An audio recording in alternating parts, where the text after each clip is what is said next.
Good afternoon. Once again, I'm Montgomery County Council President Gabriel Buenos, and we will now resume our session this afternoon, beginning with our public hearings. And so we move on to item number 7 on today's agenda.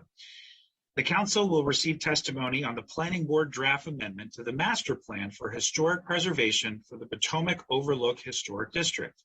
The Planning Board draft amendment contains the text and supporting documentation for the amendment to the Master Plan for Historic Preservation in Montgomery County, Maryland from 1979 as amended, the Bethesda-Chevy Chase Master Plan 1990 as amended, and the General Plan on wedges and corridors for the physical development of the Maryland-Washington Regional District in Montgomery and Prince George's counties in 1964 as amended.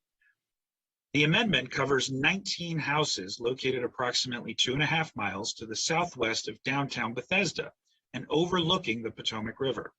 On June 9, 2021, the Historic Preservation Commission recommended that the Planning Board list the subject property in the Locational Atlas and Index of Historic Sites and requests that the County Council approve on amendment to the Master Plan for Historic Preservation to designate Potomac Overlook as a Master Plan Historic District. The Fed Committee work session on this issue is tentatively scheduled for March 28th. Persons wishing to submit additional material for the Council's consideration should do so before the close of business on March 23rd. Ms. Liu, are there any speakers for this public hearing? Yes, there are. Good afternoon, everyone. Our first speaker for this public hearing is Karen Burdett. Karen, you have 2 minutes for your testimony. You may begin when you are ready. Good afternoon. My name is Karen Burdett. I am the Vice Chair of the Historic Preservation Commission. I am here to testify today in support of the amendment to the Master Plan for Historic Preservation regarding the Potomac Overlook Historic District. The Montgomery County Historic Preservation Commission, the HPC, held a public hearing and work session on Wednesday, June 9th, 2021 at 6:30 p.m. The amendment presents the results of the HPC's evaluation of the proposed Potomac Overlook Historic District 35-157. The Commission found that the proposed historic district meets the designation criteria as outlined in Chapter 24 of the County Code. The HPC recommended that the Planning Board list the proposed historic district in the Locational Atlas and the Index of Historic Sites. The HPC made a recommendation that the Planning Board recommend to the County Council an amendment to the Master Plan for Historic Preservation to designate the resource as a Master Plan Historic Site and approve the proposed design guidelines with minor technical amendments. Potomac Overlook is a significant example of a residential development resulting from the collaboration of merchant builder Edmund J. Bennett and the architecture firm of Kays, Lethbridge, and Condon. The development marked the first major subdivision developed by this collaborative partnership in Montgomery County. The contemporary style dwellings are recognized as outstanding examples of situated modernism. Potomac Overlook and the subsequent Bennett and KLC planned subdivisions in Montgomery County adapted the core principles of modernism to retain a sense of social, geographical, and ideological aspects of a community of the tract subdivision scale. The contributions of several of the first owners... Karen, I'm sorry to interrupt you. Your time is up. Okay, thank you very much for this opportunity. Your testimony. Thank you. And that wraps up our speakers for this public hearing, Mr. Council President. Thank you so much. This public hearing is now closed. We move on to agenda item 7.5. This is a public hearing on Bill 322, Legislative Branch, Climate Assessments Required. This bill would require the Director of the Office of Legislative Oversight to prepare a climate assessment for each bill, zoning text amendment, master plan, and master plan amendment, specify the required contents of a climate assessment, require an annual report, and generally amend the law governing the enactment of legislation. Transportation and Environment Committee work session will be scheduled at a future date. Persons wishing to submit additional material for the Council's consideration should do so before the close of business on March 8th. If you would like to follow the progress of a council bill, the council website has a subscribe function. Go to the council website and use the View Council Records and Legislative Updates link to learn how. And I should have done this before, but I want to remind our speakers this afternoon that you have 2 minutes to provide your testimony. And I apologize in advance if there are technical difficulties that our IT department will try to work through. You may be cut off respectfully if you go over the 2 minutes, but we just wanted to make sure folks were aware. So with that, Ms. Salou, are there any speakers for this public hearing? Yes, there are. Our first speaker is Adriana Hochberg. Adriana, you have 2 minutes for your testimony, and you may begin when you are ready. Good afternoon. My name is Adriana Hochberg, Acting Director of the Department of Environmental Protection and the county's Climate Change Officer. Thank you for the opportunity to testify on behalf of the County Executive on Bill 3-22, which would require the Office of Legislative Oversight to prepare a climate assessment for each bill, zoning text amendment, master plan, and master plan amendment under consideration by the Council. The County Executive is supportive of this bill with amendments. Bill 3-22 will help keep climate change considerations at the forefront of decision-making. This bill aligns with one of the actions in the governance section of the Climate Action Plan, which calls for the establishment of a climate impact statement to evaluate all pending bills, budgets, plans, and land use decisions. The administration has taken initial steps on this front by incorporating climate considerations into the operating and CIP budget development processes. The preparation of a climate assessment could be very complex for some council actions and would require having expertise in a wide variety of topics. Completing high-quality climate assessments requires staff members who have this specialized knowledge within the Office of Legislative Oversight. To ensure that OLO has the necessary resources to implement this bill, the County Executive recommends Bill 322 be amended to require OLO to perform a study of potential climate assessment methodologies and tools. The study could evaluate a variety of available tools for understanding land use and sequestration ramifications of actions. Please see my written testimony for examples.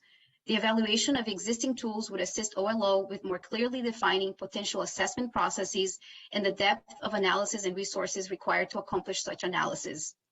An additional recommendation is that the bill should require that climate assessments be updated as amendments are made during the legislative process.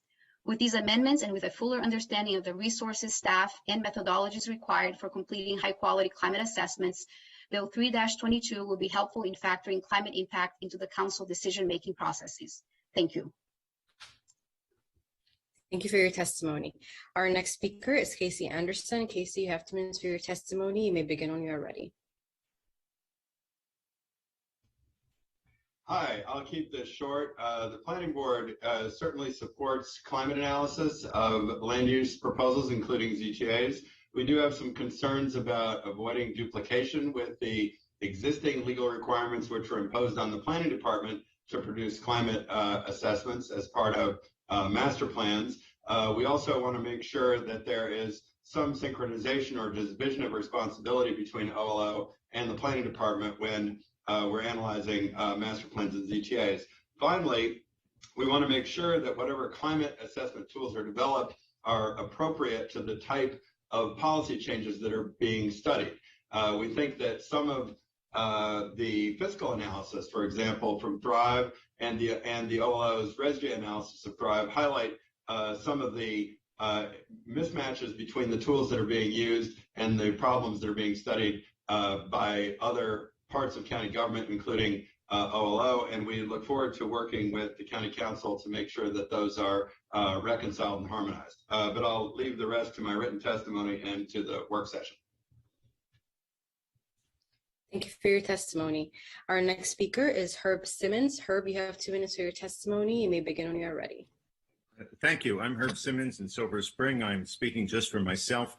There are a number of key criteria that should be embedded in this bill.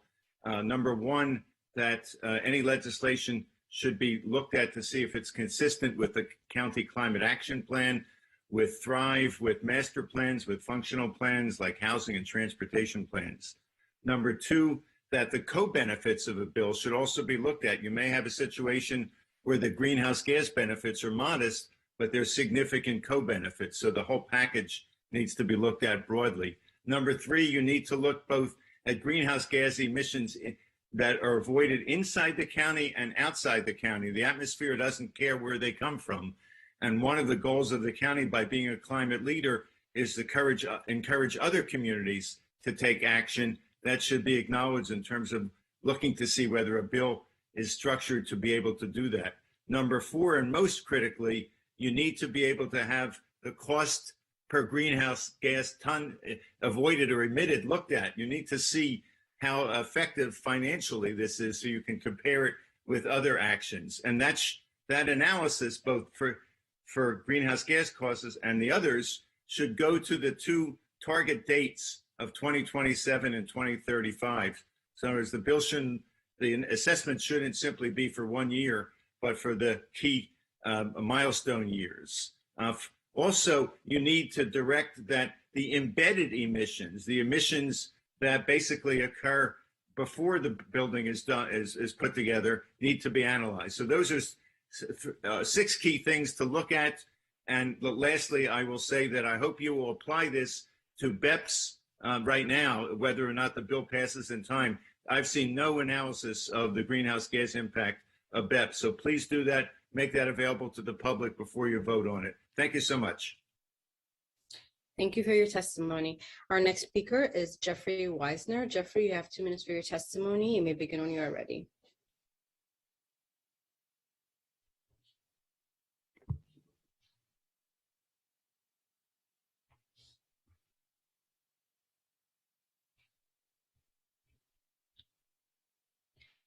Okay, it looks like Jeffrey is not with us. I'll move on to the next speaker. Our next speaker is Karen Mechis. Karen, you have 2 minutes for your testimony. You may begin when you are ready.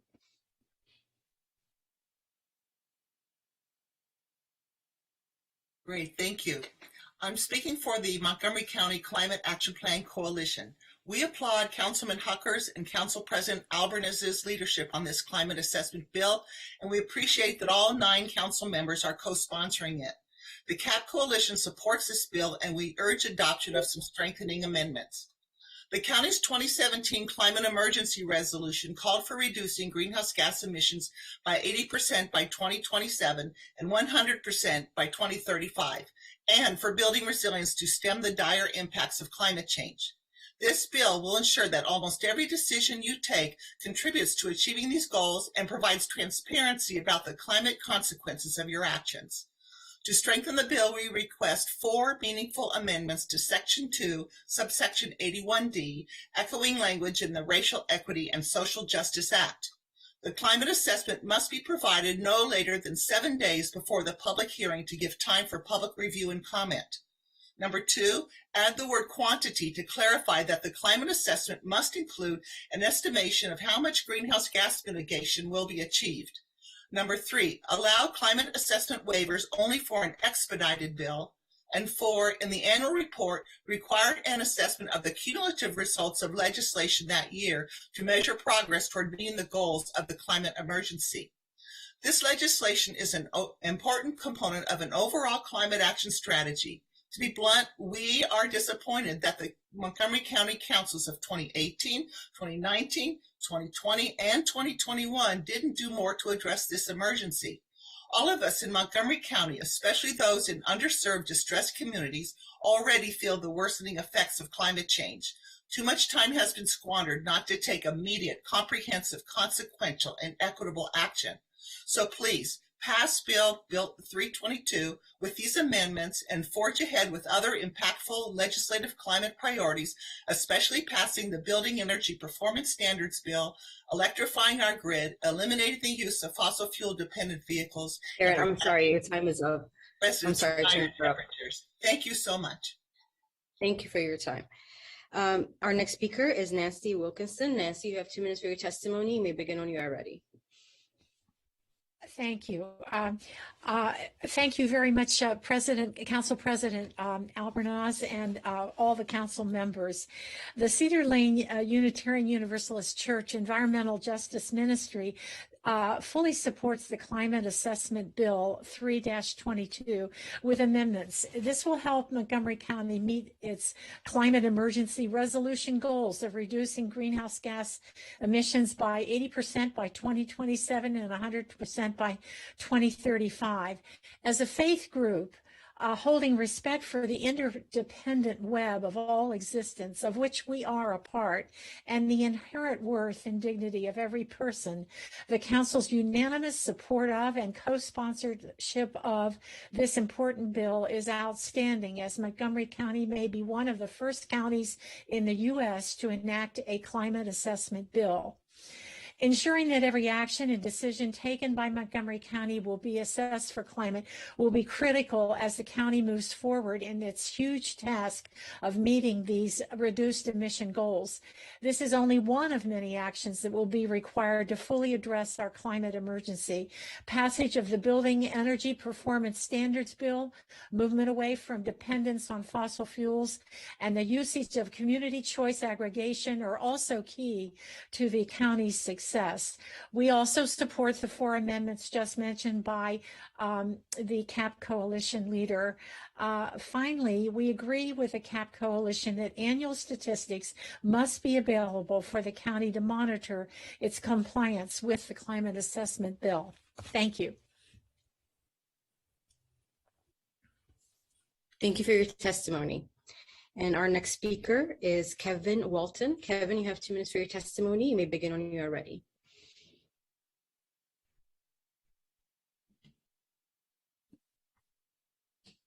Hi, my name is Kevin Walton, and I want to thank you for this opportunity to testify in support of the Climate Assessment Bill with amendments on behalf of the climate mobilization of Montgomery County. The guiding principle of the climate mobilization is that we are in a climate emergency. Without an all-hands-on-deck perspective, there is no chance for our society to limit the impact of climate change on our civilization. When Montgomery County declared a climate emergency in 2017, we were cheered that the county was taking this issue as seriously as it needed. This bill by the Council significantly moves forward its work to address climate change. We enthusiastically support this bill that requires all bills and other Council actions to be considered through the lens of their impact on climate change. Climate change needs to be the overarching calculus for the county if there's to be any hope that it will meet the targets in the county's climate action plan and that the worst effects of our changing climate can be mitigated. The key outcome of this bill, however, depends on the response by the Council to the information that the climate assessments provide. The bill calls for each assessment to include, if needed, amendments or recommendations that will reduce or eliminate the climate impact of the proposed Council actions. We cannot assume those recommendations will come with no cost, either financially or otherwise. The Council must prioritize incorporating the amendments or recommendations for this climate bill to have value. Further, we also support the 4 amendments with some adjustments as proposed by the CAP Coalition. Just want to mention 2. 1, in the time for submission, require the climate assessment to be provided no later than 7 days before the public hearing, giving time for public comment. And in section D2A, amend the language to include quantitative measures of greenhouse gas emissions, sequestration, and carbon drawdown to clarify that the climate assessment must include an estimate of how greenhouse gas emissions will be affected by the legislation. Thank you very much for your attention. Thank you for your testimony. That wraps up our speakers for this public hearing. Mr. Council President. Thank you, Ms. Liu. This public hearing is now closed. I've just learned that somebody who was supposed to testify for item number 7 had been having technical difficulties, but is back on. Can we confirm that's the case? Yes, that's true. Okay. That's correct. In which case, I would like to reopen the public hearing for item number 7, the Potomac Overlook Historic District, an amendment to the master plan for historic preservation approved by the Montgomery County Planning Board. If you could please call in the speaker for this hearing. Yes, Edna Miller. Edna, you have 2 minutes for your testimony. You may begin when you are ready.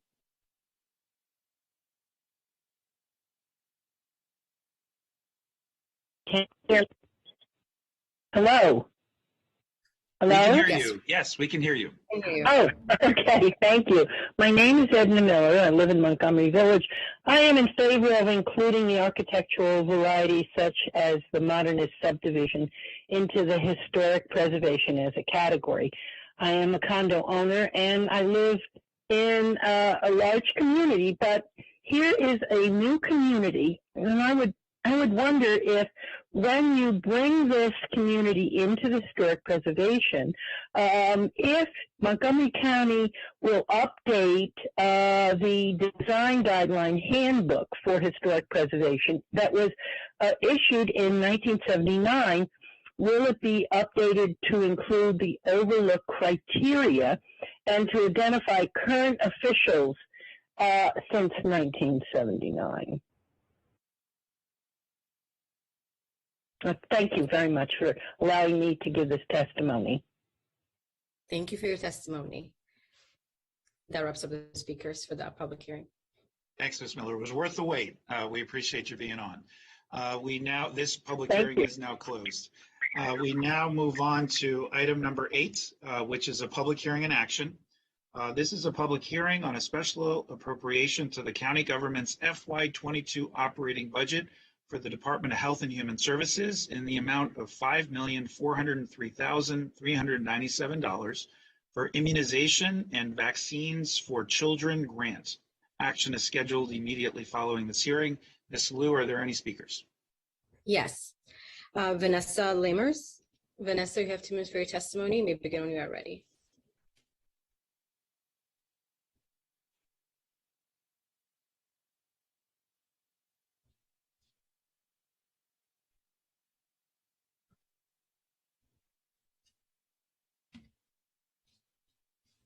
Okay, we seem to have lost Vanessa, so that she was the only speaker for that public hearing.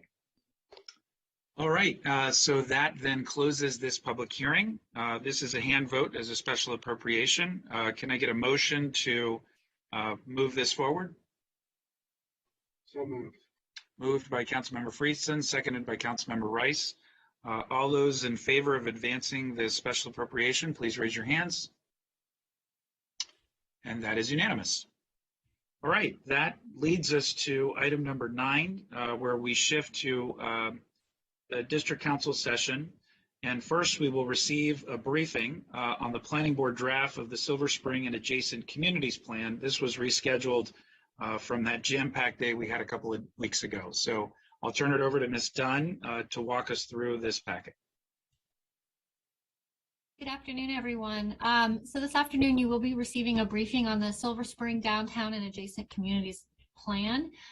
It was delivered to the council over a month ago, and you had a public hearing, I think it was last week. The department's here. They're going to give you the briefing. It'll walk you through the major parts of the plan, the things you can expect that the Planning, Housing, and Economic Development Committee will take up and start reviewing. That first work session is a week from yesterday, so it will be Monday, March 7th. And we plan to use the month of March to review the plan. It will take multiple committee work sessions to get through the plan. It's actually quite large with quite a few districts. So with that, I don't want to take the time up from the planning department, and I'll turn it over to them. Thank you. Hi, I'll wait for Tara to put up our slides, but I just want to say that this plan represents an opportunity to build on the success that Silver Spring has managed to achieve over the last 20 years since the initial redevelopment around Fenton and Ellsworth. We recognize that there have been some missed opportunities in Silver Spring and that we can't afford to be complacent, and we believe this plan can move us forward. If you can go ahead and advance the slide. And I want to turn the, I believe Atara is going to take over from here.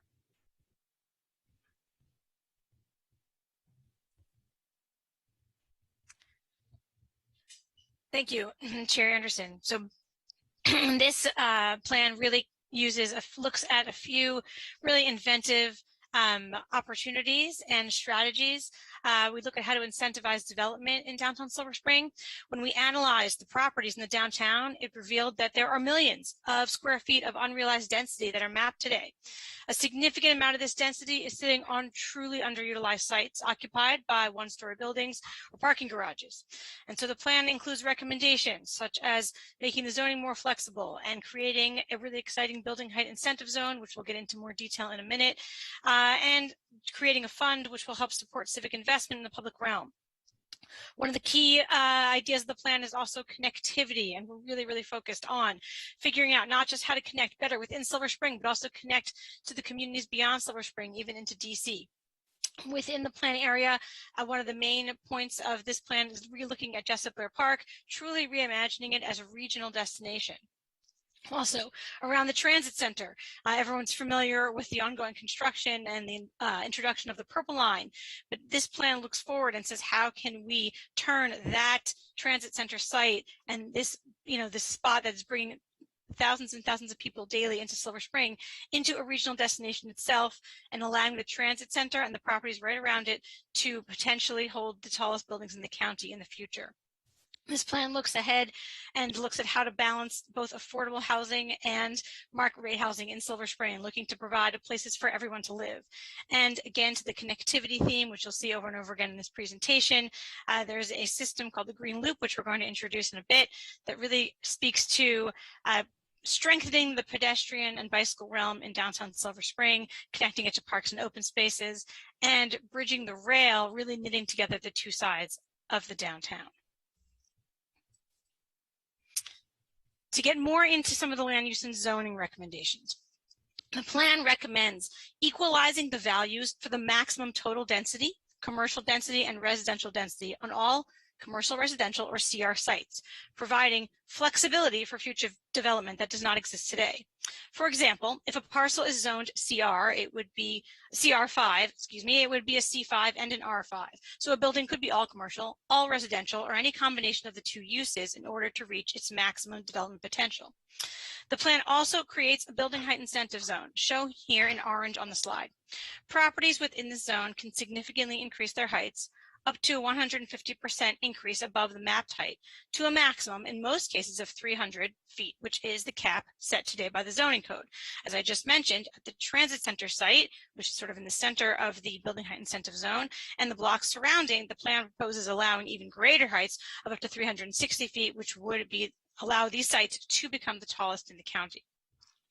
In order for properties inside this zone to pursue the height increase, properties must provide more MPDUs than the minimum. In this plan, the minimum is proposed to be 15%, and the property must contain an active ground floor use, which is defined quite broadly in the plan. The next recommendation is the creation of a connectivity and infrastructure fund that would allow sites to obtain additional density and contribute to implementation of several key civic infrastructure projects proposed by the plan.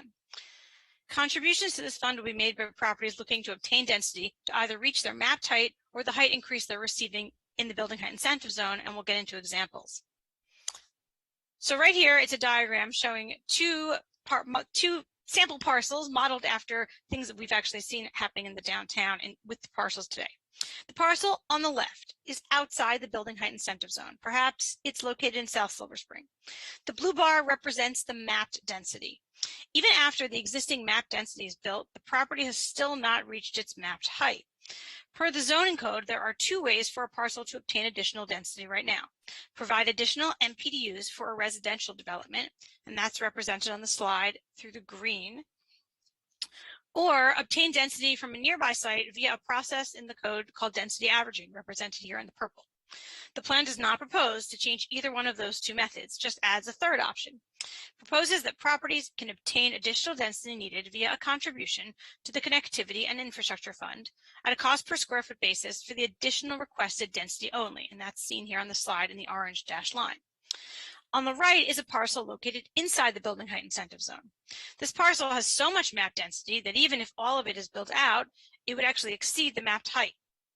So this parcel requests additional height, not just to hold the mapped density, but even above that. And it has the same three options for how to fill up this new envelope. Additional MPDUs, shown in green, density averaging, shown in purple, and or CIF contribution. It's just that there's now three choices on the menu. You could use all green, all purple, or all orange in either of these cases.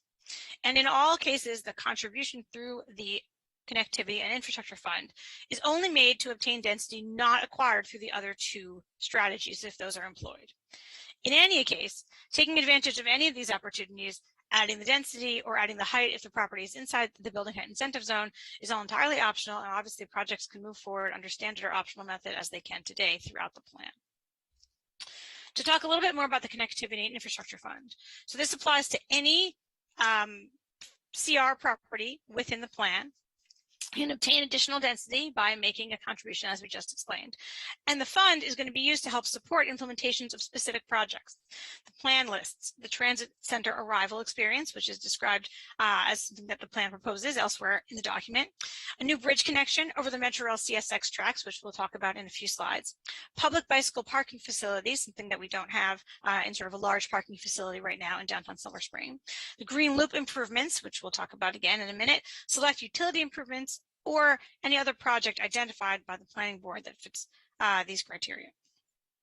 This slide illustrates high-level scenario testing for several opportunity sites in the plan, both inside and outside of the building height incentive zone, to illustrate the potential range of contributions to the Connectivity and Infrastructure Fund, assuming that all of the properties inside the height zone sought to max out their opportunities for additional height, going all the way to the max allowed, the extra 150%. And while those outside the building height incentive zone in this example are just seeking additional density to reach their mapped height. And this is just looking at what types of contributions the fund would get if the rate was $10 a square foot or $7 a square foot or $5 a square foot. The plan does not specify the dollar rate per square foot in the current draft. Now to move on to some of the other recommendations from the plan at looking at other topics that we address. Housing. So these, first of all the recommendations we're about to address, of course, were written to support the plan themes: diversity, resiliency, connectivity, and community health, with the overarching goal of creating a more equitable future for downtown Silver Spring. The housing recommendations, for example, focus on increasing housing affordability and diversity of housing types within the plan area. The plan recommends that all optional method residential development projects provide a minimum of 15% MPDUs. The plan encourages strongly that all publicly owned properties provide 30%. The plan preserves the existing market rate affordable housing in the downtown today and supports the development of permanent supportive housing for those facing housing insecurity. The plan area includes numerous parcels zoned R60 that surround the downtown, surrounding sort of the commercial part of the downtown that we know. This plan supports the revisions to R60 that are currently proposed in the Attainable Housing Strategies Initiative, and the plan expressly states that it supports the adoption of a ZTA to modify R60 countywide as proposed through the AHS. However, if the council does not take that action, the plan would support applying those same provisions to the R60 parcels within the plan boundary. There are, however, a few exceptions to that recommendation. The plan proposes a rezoning of the R60 parcels in East Silver Spring that are immediately adjacent to and on the same block as the easternmost CR parcels in Fenton Village. So if you're looking at this map, this is showing the sort of eastern half of the plan boundary. The blue hatch is the Fenton Village overlay zone. The dark magenta parcels are all CR. The purple parcels is what's proposed to be CRN. Most of those, but not all, are R60 today, which is shown in yellow here. So what the area I'm about to talk about right now is these parcels here, which are shown in purple. These are all sitting on the same, they share a block with the CR parcels in Fenton Village. From an urban design perspective, this transition from Fenton Village to East Silver Spring is stark and challenging, with 5-story buildings or taller immediately adjacent to single-family homes. By rezoning the parcels on the blocks that make up this transition to CRN, the plan allows for a more appropriate urban form. CRN is the gentlest of CR zones, and the plan actually sets the C value here to 0, effectively allowing only residential development, but a more flexible residential development on these parcels than R60 currently allows. So this creates an opportunity to develop a wider range of housing types with different unit sizes to meet a diverse range of needs, while also providing the opportunity to resolve the sort of transition issue here and present a better urban form from Fenton Village to East Silver Spring. The Green Loop. The Green Loop is one of several major connectivity recommendations in the plan. The Green Loop will connect the different neighborhoods of Silver Spring via a green, resilient, comfortable, consistent, multimodal network. It focuses on the local streets that are the main spines of the various neighborhoods of the downtown. These are the streets that people use to move around the downtown today. This is where they want to be. The plan certainly recommends improvements to Georgia Avenue and Colesville Road in a lot of categories, and it recognizes, however, that those larger streets are really the conduits for cars and transit. And the local streets are where the people and the bikes want to be. Of course, they'll be sharing those streets with cars, but we're sort of flipping the diagram of Georgia and Colesville as the main streets of Silver Spring and saying for the way we want to move around now, looking forward, in the 21st century, we're looking at the local streets and turning those into really complete streets that address a range of issues from a safe pedestrian network to safe bicycle network to ways to cool the downtown. The elements of the green loop shown here will improve quality of life, offer opportunities for building community, and create an attractive environment for businesses and employers. The approach will certainly support walking and biking around the downtown and will also improve the environmental resiliency of this dense urban area. Another key connectivity challenge in Silver Spring are the Metrorail CSX tracks. Clearly, Metrorail service is fundamental to Silver Spring's success as an urban area, but the above-ground tracks effectively cut off South Silver Spring from the rest of the downtown, and they're really a barrier to a well-connected urban area. We heard this from the community repeatedly during our engagement. The plan envisions a landscape bridge supporting pedestrian and cyclists, accessible to all, that would connect South Silver Spring to the center of the downtown and provide a more direct pedestrian route to Fenton Village. This connection would be located just off East-West Highway between the Bennington and the Silverton in South Silver Spring, cross the rail, and land at the intersection of Dixon Street and Silver Spring Avenue in the Ripley District. The bridge landing could tie into several opportunity sites located in the Ripley area, and it could also provide a connection to the Metropolitan Branch Trail, which runs along the east side of the rail tracks. And here you can see at the top right, a precedent image from a bridge that was completed just this year in Colorado Springs that was proposed 30 years ago in their master plan, going over a similar rail connection that they had some same kind of challenges we'd have to cross our tracks here, but it's a really elegant solution and has now connected the downtown to a major park on the other side. And then below you see sort of a sketch rendering that we created to give an idea of how that bridge could cross, what sort of the height it would be at looking towards the transit center to the north. Parks are obviously a major part of all sector plans, and the recommendations in this plan specifically focus on equity in parks and ensuring that places in the downtown that were lacking in public open space before will now have adequate facilities proposed for the future. The plan proposes multifunctional parks that provide a variety of experiences, so there's something for everyone. A major focus of the plan is the reimagining of Jessup Blair Park into a local and regional destination, a large multifunctional park with a wide range of programming as well as a place for community gathering and special events. The plan aims to weave Jessup Blair Park into South Silver Spring and the greater downtown by strengthening the connections to the park for pedestrians, cyclists, and transit riders. Silver Spring is already a well-connected urban area with a very strong transportation network. The plan recommends improvements to the pedestrian and bike networks, but a major recommendation is actually a proposal for dedicated transit lanes on Georgia Avenue and Colesville Road within the plan area. The plan reallocates existing spaces on those roads to dedicated transit ways. The plan also proposes several new streets that will help break up superblocks in the downtown and identifies a few existing streets that should become shared streets in the future. In coordination with MCDOT, the plan recommends several of the freestanding parking garages in the downtown as future P3 development opportunities. In this sector plan, all of the environmental recommendations focus on mitigating the impacts of climate change. The plan recommends cooling the downtown through strategies that reduce surface and air temperatures, and for all roofs to either be green or cool, with solar and other alternative energy sources definitely encouraged. In general, the recommendations follow the course set by the Climate Action Plan. For the first time in this sector plan, food security was included, and the plan recommends allowing commercial kitchens, food processing, and rooftop farming to be permitted accessory uses in CR zones. This recommendation would support local food production in the downtown, and it would also support the small business community, which is a major goal of this plan. While there are no MCPS facilities actually located in the plan boundary, the planning team always studies the impact of any proposed sector plan on the school system.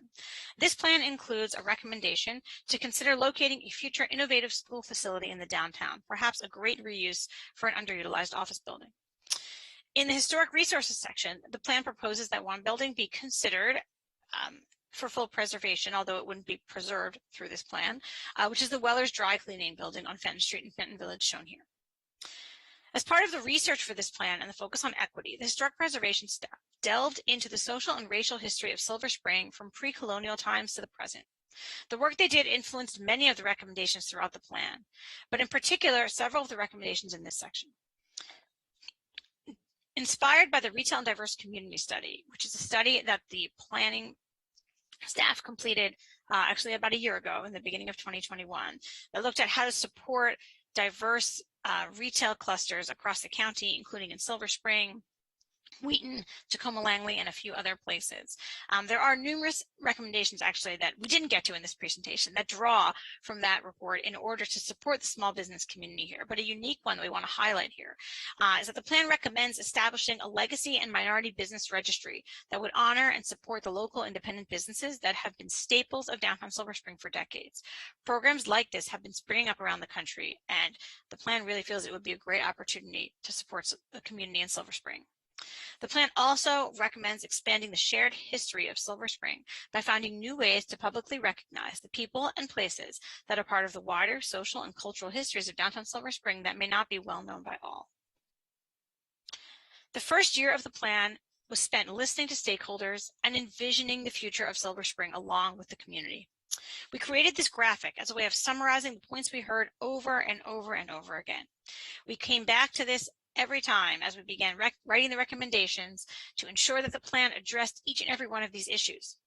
This plan envisions a Silver Spring that embodies these hopes for the future, a place that is diverse and thriving, that is a great place to do business, an affordable place to live, and a fun place to spend time with family and friends. A downtown that is home to educational institutions, arts organizations, tech companies, research hubs, and unique shops and restaurants. An urban area that is greener and more resilient, safe and walkable, welcoming and accessible for all. Thank you.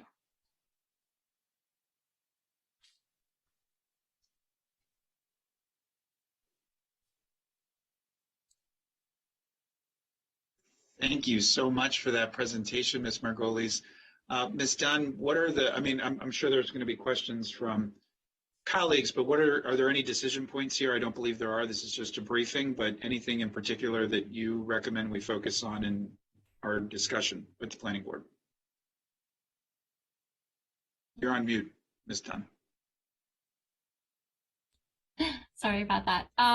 Right, there's nothing that stands out today. I think this was just a great opportunity for the entire council to get this overview of the entire plan and what were the focal points of the plan. The way that the Fed committee will go through its review, it's going to start, like I said, on Monday the 7th. I'm going to pretty much follow the format of the plan.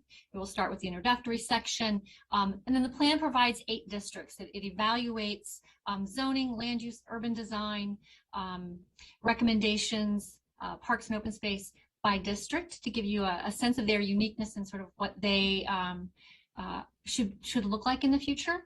And then it goes through some plan-wide recommendations, and then again into more of what we think of as the functional recommendations like transportation, parks and open space, and historic resources. So we're going to kind of follow that format. And so in the first work session will be sort of introductory material and then diving into some of those districts. Terrific. If we could take off the presentation from shared screen so I can see the gallery and see if any of my colleagues have questions or thoughts. I just have a couple of general comments. I was really impressed when I received this presentation several weeks ago in anticipation of this meeting. And in prep for a recent meeting I had with WABA, I saw some images of Copenhagen. And when you look at the green loop and overlay that with some of the images that I saw when I was doing my background in a meeting I had with WABA, it's very similar and very cool. And so I was just really impressed with the way that you all connected these various pieces in a way that made sense, at least to me, and that took into account the wide variety of interests and needs from the downtown Silver Spring community. I did share in my briefing with you all a couple of observations that I'll share with everyone now. I do think there needs to be a greater emphasis on the arts and humanities in particular because of the tremendous assets and treasures that we have in downtown Silver Spring, between the Fillmore, the fact that We also have AFI Silver Theater there, and I think a real opportunity to do even more in the way of live music and some other options that would further enhance just the wonderful amenities and nightlife that we have. And I shared my experience having traveled often to Austin, Texas, which is also one of my favorite cities in the country. And they just get it right, the connection between the arts and humanities and the community, which really drives economic development in a myriad of different ways. So, and it is clear from the presentation that you all were intentional and thoughtful in trying to reach out to a diverse set of voices and with different perspectives. And that, obviously needs to be a standard practice for all plans moving forward. But I look forward to the Fed Committee's discussion. I didn't know if Chairman Reamer, you had anything you wanted to say in the outset, just Sure. providing some context. Thank you. I'll be glad to make a comment or ask a question, or actually more of a comment, but thank you for your comments. Silver Spring is indeed a arts and entertainment district, and I think perhaps there's some ways we can move the ball forward in this plan and articulate that vision for the area more fully. Look forward to that. This has been a really difficult planning process. The planning part didn't really get into it because we ultimately withdrew, the board withdrew a lot of the elements that had been extremely controversial.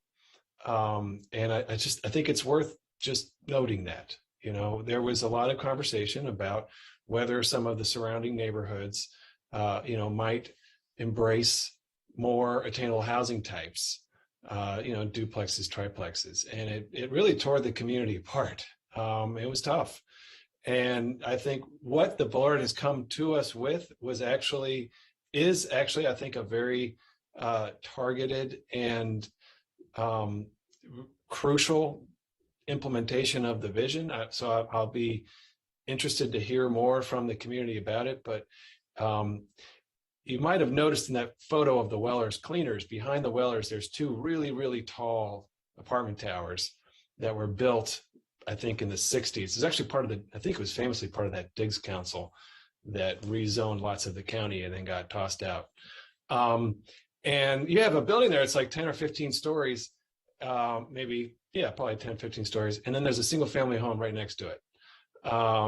And it's a very strange experience, I think, for the neighborhood and, for everybody. So the recommendation in the plan is to say, hey, why don't we step that down a little bit? Why don't we allow a little bit more of a graduated decline from the very tall buildings at the edge to the single family properties?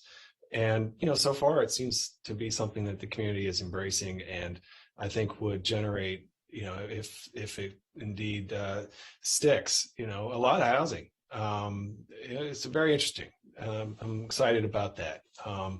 And I think there was a recognition as well that, a lot of the other issues, it was tough. Those are not easy conversations.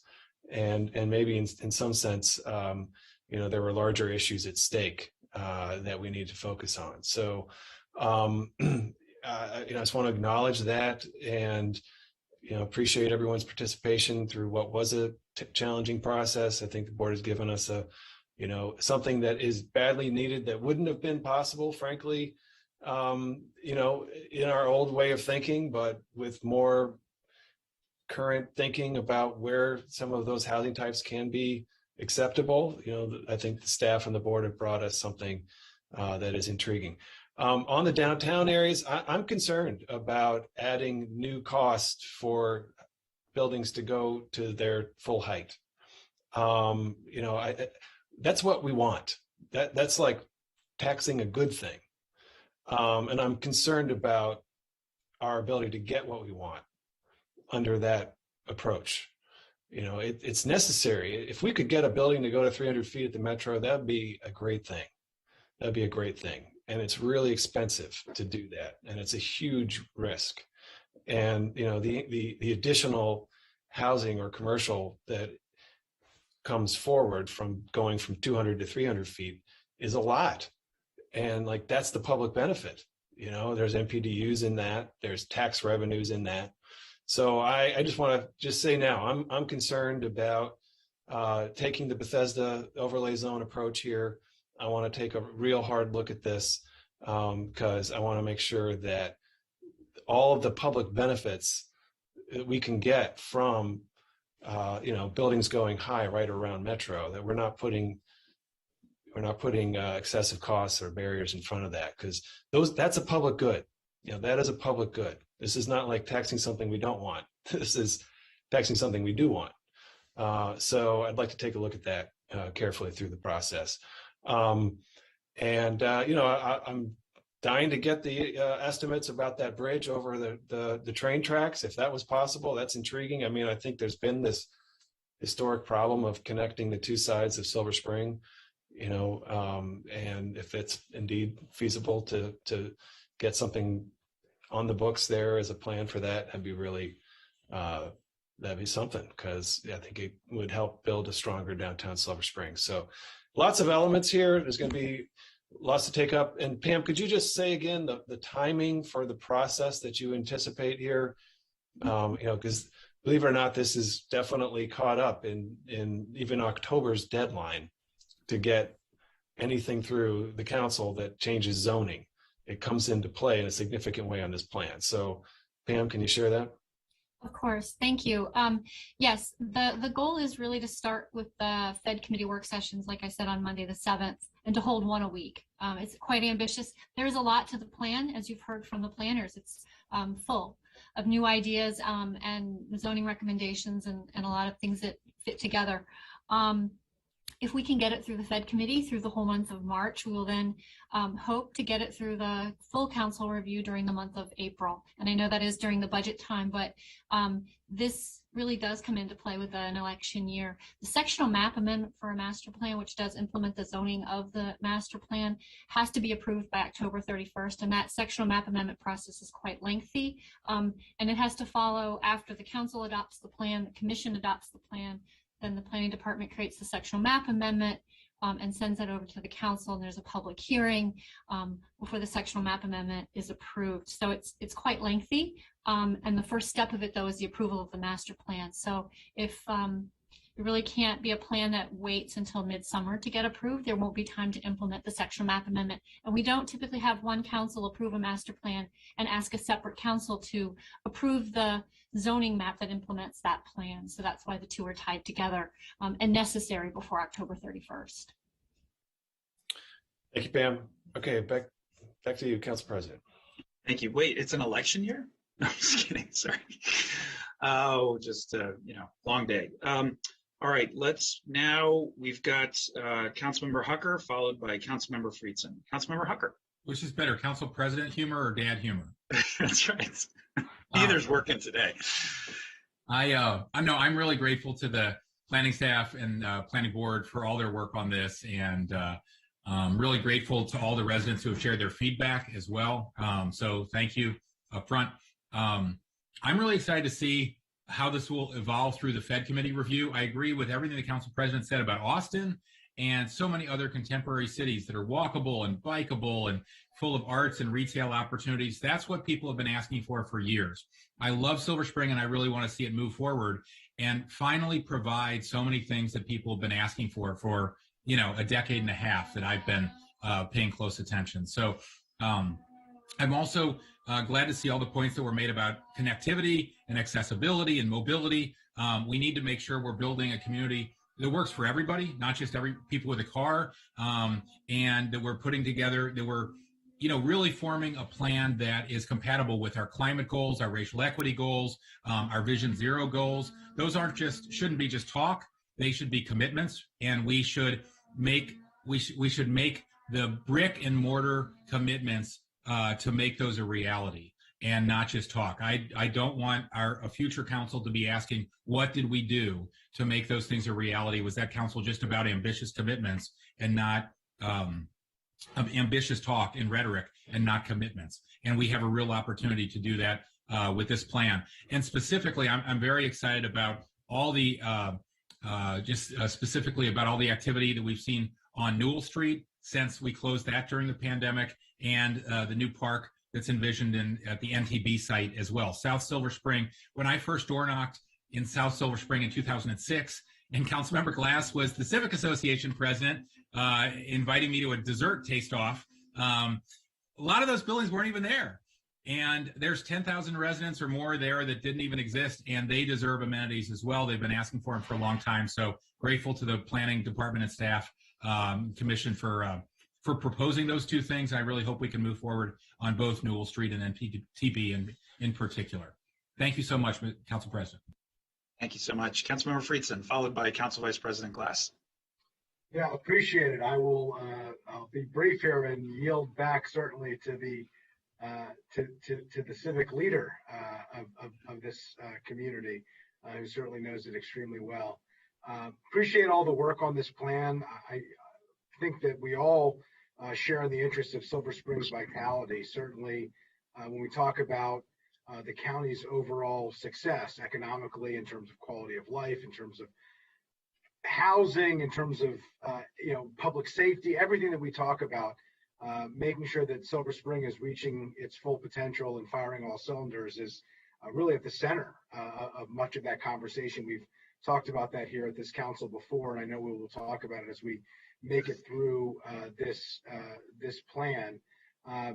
The height incentive zone mechanism is certainly creative, something that I look forward to learning a bit more about and diving into the specifics of that in committee. Appreciate the significant emphasis on affordable housing as part of this plan. It's definitely important in Silver Spring, just like it is in every other part of the county, and really look forward to the opportunity to talking about, as has been discussed here, the arts and building on the strengths of Silver Spring as one of the arts and entertainment districts of the county as designated by the state, but also one of the real hubs of arts and culture in the county, and also the commercial sector, and making sure that we're continuing to drive Silver Spring as one of the key hubs to attract businesses and commercial tenants. We want to have places where people want to live, they want to play, and they want to work, and they want to stay. And Silver Spring certainly should be at the center, of that. And I think that we need to have a robust conversation in committee about that, which I look forward to having. And I think all of these things piece together. Certainly, when we're talking about commercial development and commercial growth, we want to have places where workers want to go to the office. We want to have places where people want to live. We want to have all of those buildings that Councilmember Hucker didn't see when he went to judge that event that Council Vice President Glass invited to. There was no denizens quite yet at that point. I don't think there wasn't a Newell park that was a vibrant place with picnic benches, and there wasn't Silver Branch Brewery. There weren't some of the tremendous gains that we have had in Silver Spring, and certainly the attraction and retention of businesses involves some of that placemaking, some of that creativity, some of that public-private partnership that we need. And so I think that there's a lot of opportunity for us to talk about that and the mobility and other aspects of the plan, and look forward to having this important conversation as we move to committee. Thank you. Council Vice President Glass. Thank you, Mr. President. This conversation is taking me down memory lane. Lots of good, fun memories. Of the nearly 22 years or so I've lived in Montgomery County, an overwhelming majority, almost all of them, have been in the downtown area or adjacent area. It's because of that reason that a number of residents have reached out to me over the last number of months as this plan was working its way through planning, to take me on walking tours, to share with me their thoughts. And while there are different thoughts that residents and communities might have, I think there is an overwhelming interest and desire to have Silver Spring remain a thriving and diverse place. And whatever we can do to maintain that special nature of it is what we need to do. And sure, there will be some disagreements on the edges, but I think this plan gets us towards that thriving and diverse community. To Council Member Hucker, the pie tasting contest was not necessarily one like in the movie Lean on Me, but it was part of the South Silver Spring Street Festival, and it was a good time. It was the community really coming out and saying what we wanted. And we were for a lot of things. I remember the first issue I think I got involved in, or land use. The first time I heard of ZTA, this is what it was. First time I heard of the ZTA when I was a civic association president was when we were trying to lure NPR. And we needed to pass a ZTA in order to get that. We didn't get NPR, but it has started this march towards making Silver Spring what we want. A few other points just real quickly. Particularly along the east-west highway corridor, for years and years, people have wondered why there are not more restaurants and retail. And as Councilmember Friedson alluded, this was before Denizens and the 5 other restaurants that I remember occupied that space that never worked out. But part of the reason is there's not a whole lot of daytime activity there. During business hours, it's not enough to sustain a business. And so anything that we can do to create more businesses, create more, allow more residents to be in that area will absolutely help towards that, make that goal happen that everybody wants. And it's more retail, more restaurants. Quite possibly a bridge over the Metro tracks, CSX tracks could help that. And that bridge, if we bridge back to a conversation we had during the brown bag lunch, it was the regional services director, Jacob Newman, who talked about the underpass on Georgia Avenue and how that has been cleaned up. Well, the reason that needs, we could alleviate that and some of the problems associated with that by having that overpass.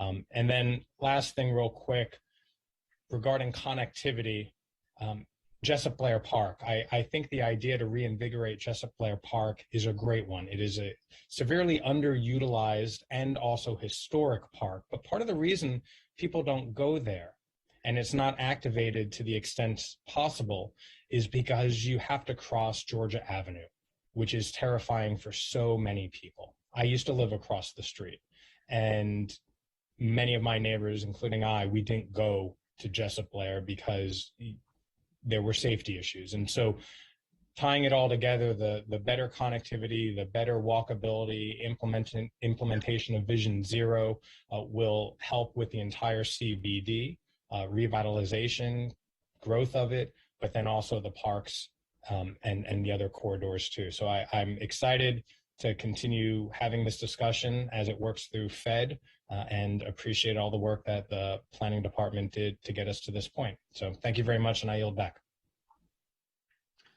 Thank you so much, Council Vice President Glass. A lot of what you and all of my colleagues said really resonated with me. Jessup Blair does present unique opportunities, and we recently received testimony from Carpe Diem regarding some ideas that they have to reinvigorate that space, which are very exciting.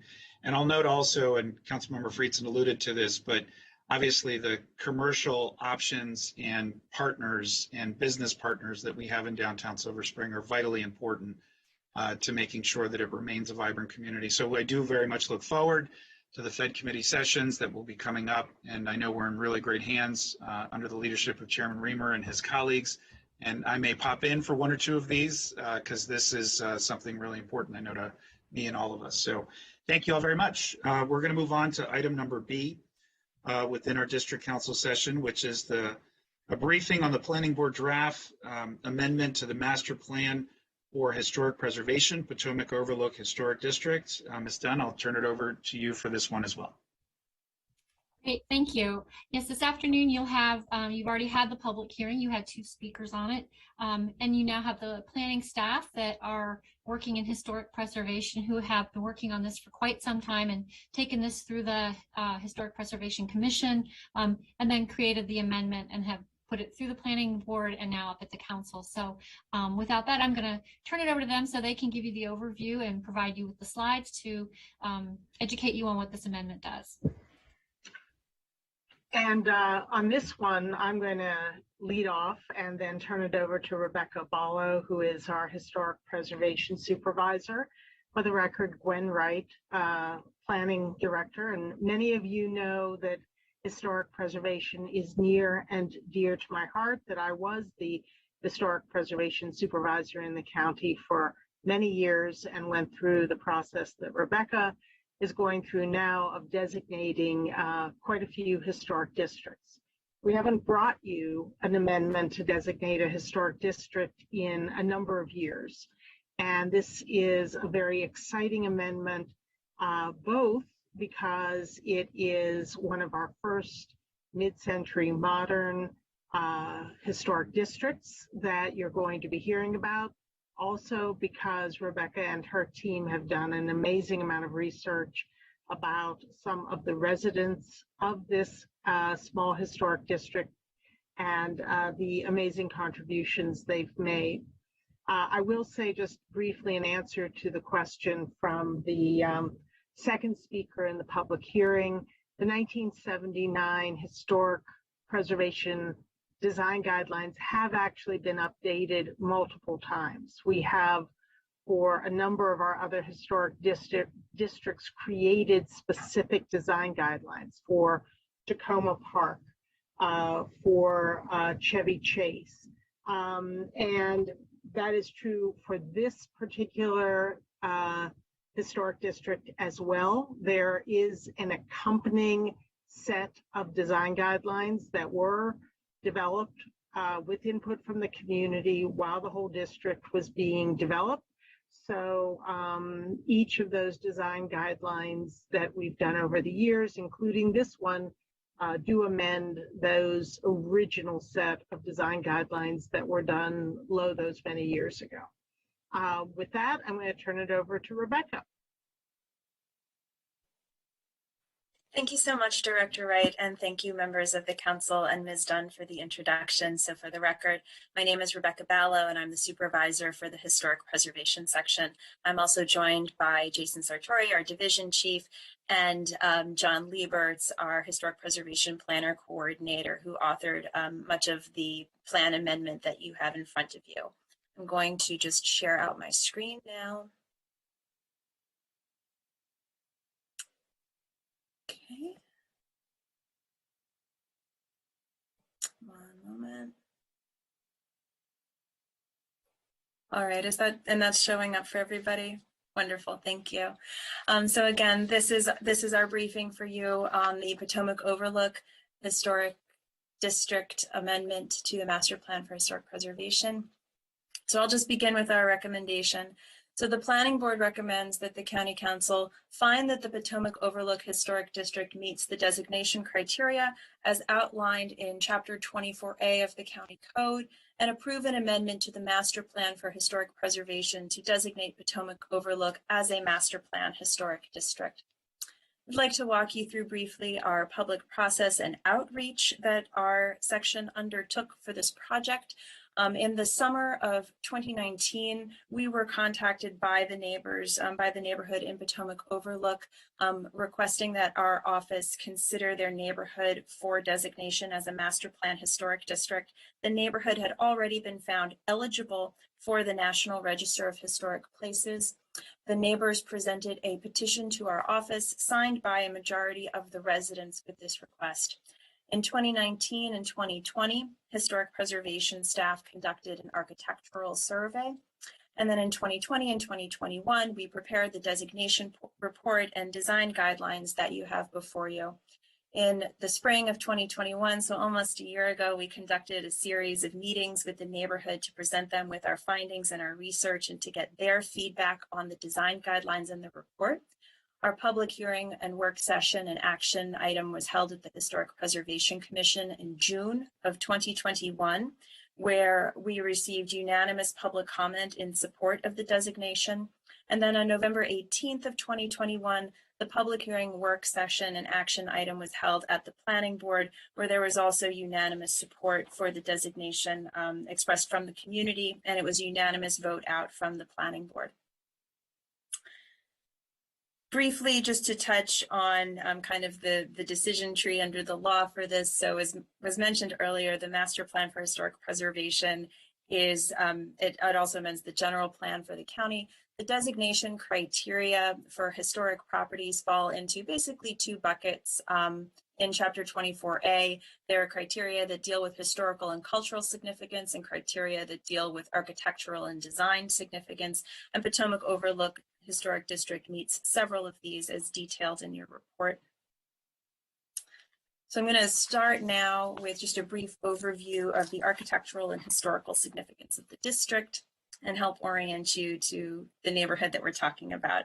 So Potomac Overlook is an 8-acre community. It's a residential subdivision consisting of 19 homes along the Potomac River near Bethesda. The proposed district has an irregular boundary and consists of 4 homes fronting MacArthur Boulevard and 15 homes facing 2 cul-de-sacs, Rivercrest Court and Virginia View Court. So shown here in the slide is the Historic Preservation Commission and Planning Board's recommended environmental setting for the district, basically the district boundary. All but 2 buildings are contributing or outstanding resources. 4 of the outstanding resources are of particular historical and cultural significance as they are associated with significant individuals, and I'm going to talk about them briefly in the presentation. And then the other outstanding resource served as the model home for the community and retains a high degree of architectural integrity. So noted developer Edmund Bennett partnered with builders John Matthews and Lloyd Potter to plat Potomac Overlook in the late 1950s. This subdivision and future communities designed and constructed by this collaborative effort resulted in local and national attention.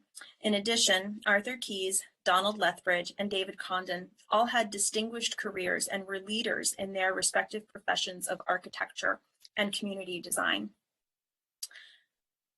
So for the architectural significance of the community, again, this was a collaborative effort, the design and building of Potomac Overlook of these master architects and builders. So they shifted away from what was the dominant colonial revival style in the Washington, D.C. metro region. And this collaborative recognized the planning advantages, the aesthetic value, and marketability of contemporary design. This young team, they were excited to influence tract housing and continue to explore contemporary styled architecture in the Washington, D.C. suburbs. The architects took advantage of this site's unique physical qualities, which was a difficulty for many, many builders at the time. You know, it's steeply sloped, heavily wooded, but they designed their buildings with particular consideration for this natural environment. And they created this beautiful, rusticated, vernacular, modern aesthetic. Their approach to the overall site design was known as situated modernism, and it used techniques associated with modernist masters, but it really blended the idea of, traditional, residential subdivisions with these site-specific environmental considerations. They really worked to nestle the buildings right within these steeply sloped wooded lots, and the outcome was really beautiful. Potomac Overlook is recognized as an outstanding example of situated modernism in America. In 1961, the AIA and the National Association of Home Builders awarded the community an Excellence in Cooperative Effort to Create Better Homes and Communities Award.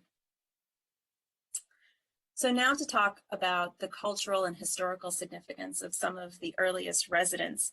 Several of the first owners of Potomac Overlook remained in the community for an extended number of years. Many of these owners influenced local, state, and national affairs. So our report highlights the contributions of the following 6 owners: Hao Chi and Yu Ming Pien, Dorothy Guilford, Helen Wilson Neese, and Abraham and Helen Sirkin. Their achievements reflect the following themes: Asian American heritage, Jewish American heritage, women's history, law and mathematics, science, and engineering. The houses associated with these individuals are listed as outstanding resources in the historic district. And I'm, in particular, I'd like to highlight that, we're really happy to bring you the stories of these people, particularly on today, March 1st, the first day of Women's History Month, and the story of the Piens in anticipation of our celebration of Asian American, Native Hawaiian, and Pacific Islander Heritage Month later this spring. So Pao Chi and Yu Ming Pien purchased 7205 MacArthur Boulevard in 1958 and owned the property until 1985. The Piens arrived in the United States at a time of shifting attitudes towards Chinese immigrants and Chinese Americans. Pao Chi Pien spent his entire 30-year professional career as a naval architect at the David Taylor Model Basin in Carderock. He was an innovative and influential engineer, winning awards from the Navy Bureau of Ships, the Society of Naval Architects, and Marine Engineers, and from the commanding officer of the Model Basin, who in 1960 presented Pien with the first annual David Taylor Award. Yu Ming Hu graduated from St. John's University of Medicine in Shanghai in 1944. and immigrated to the United States in 1948. After they moved to Maryland in the early 1950s, she gained employment at several local hospitals, including Georgetown University Medical Center, Children's Hospital, and Adventist Hospital. Dr. who continued to use her maiden name professionally, was one of only a few women physicians on the original staff of Holy Cross Hospital. She continued working as a practicing physician into her 60s, and the PN family raised 3 children in Potomac Overlook. The family's experience as first and second generation Chinese immigrants, particularly at a time when very few Asian American families yet lived in the county, embodies a significant and underrepresented element of the county's social and cultural heritage. So the next individual we wanted to highlight associated with an outstanding resource is Dorothy Guilford. So notable statistician Dorothy Morrow Guilford resided at 6602 Rivercrest Court with her husband and fellow statistician Leon Guilford. As a high-level official in federal research programs, her leadership shaped national projects and policies, particularly in the fields of defense and education. Her achievements in mathematics and her pioneering role as a woman leader in the civil service reflects aspects, again, of the county's social and cultural heritage. Judge Helen Neese resided at 6604 Rivercrest Court with her husband, patent attorney John Neese, from 1958 to 1996. She is significant at the local, state, and national level as the first woman to serve on the United States Court of Customs and Appeals, the Federal Circuit, and Chief Judge of the Federal Circuit. Neese left a long-standing legacy of scholarship by means of her judicial opinions and impacted the legal profession, particularly the advancement of women in the field through her volunteer activities. Abraham and Helen Serkin purchased 6525 Wiscasset Road in 1958. The Serkins resided at the home until Abraham's passing in 2007. So the Serkins are also significant at the local, state, and national level. Abraham, stemming from his World War II military service and career with the United States Information Agency, and Helen as an economist and analyst during the Marshall Plan. And Helen was also a passionate supporter of the design and preservation of historic Overlook. It's important to note, too, the Serkins were a Jewish couple. Helen converted to Judaism before their marriage, and according to their daughter, the Serkins were aware of a lack of openness, opportunity, and acceptance in other nearby subdivisions that had restrictive covenants on record barring the sale of properties to Jewish persons. In comparison, Potomac Overlook was an accepting community for the Serkins and their children. So I'm going to switch gears a little bit now and talk a bit about the mechanics of the district and the design guidelines. So Potomac Overlook has active recorded architectural covenants that serve as the basis for the design guidelines. And as Director Wright mentioned, it is typical for historic district amendments to come forward with their own unique set of architectural design guidelines that will guide the decision-making of the Historic Preservation Commission and also serve as a guidelines for members of the community and their contractors so they know what's expected when alterations are proposed. So presently, right now, there is an Architectural Covenants Committee in the neighborhood, and the Covenants Committee regulates exterior alterations within the subdivision, including additions, structures, outbuildings, putting up a shed, and even installing fencing. Property owners are currently, right now, required to submit plans in writing to the Covenants Committee for approval. So this requirement exists absent any historic district designation. The existing covenants already stress the importance of architectural compatibility within the neighborhood.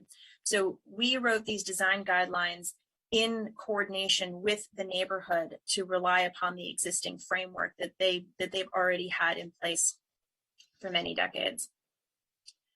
So the layout of the design guidelines, again, this was a collaborative effort. The document is broken up into 6 sections. The different sections describe, the framework of how preservation works in Montgomery County, and then talks about the historic significance of the district.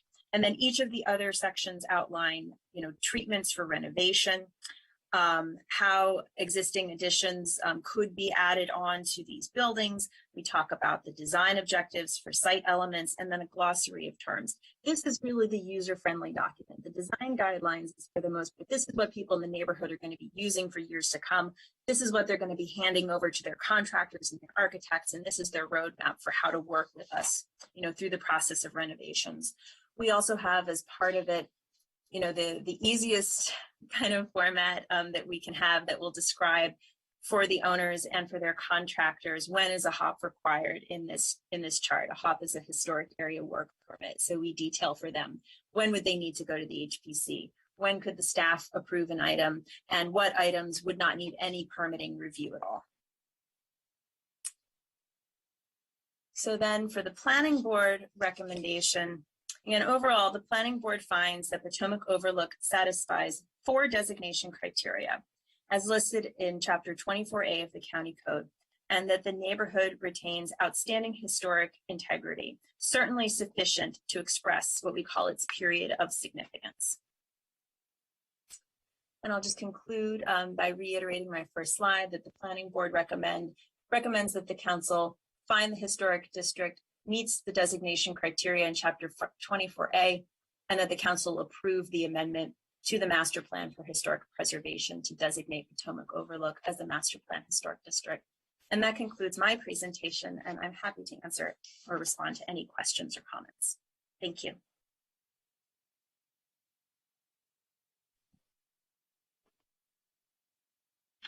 Thank you so much, Chairman Reamer.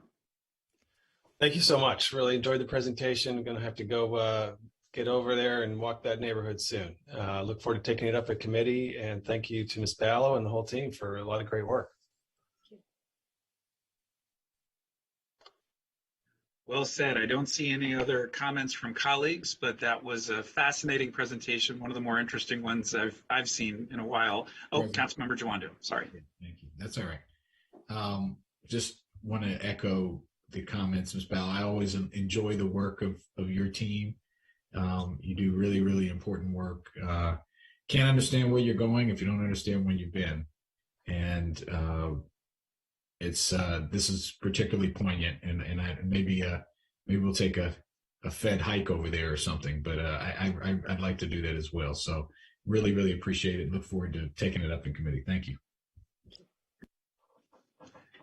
Thank you all so much. So that concludes our briefing for this particular item.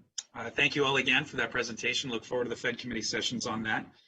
We now move on to item C, which is an action.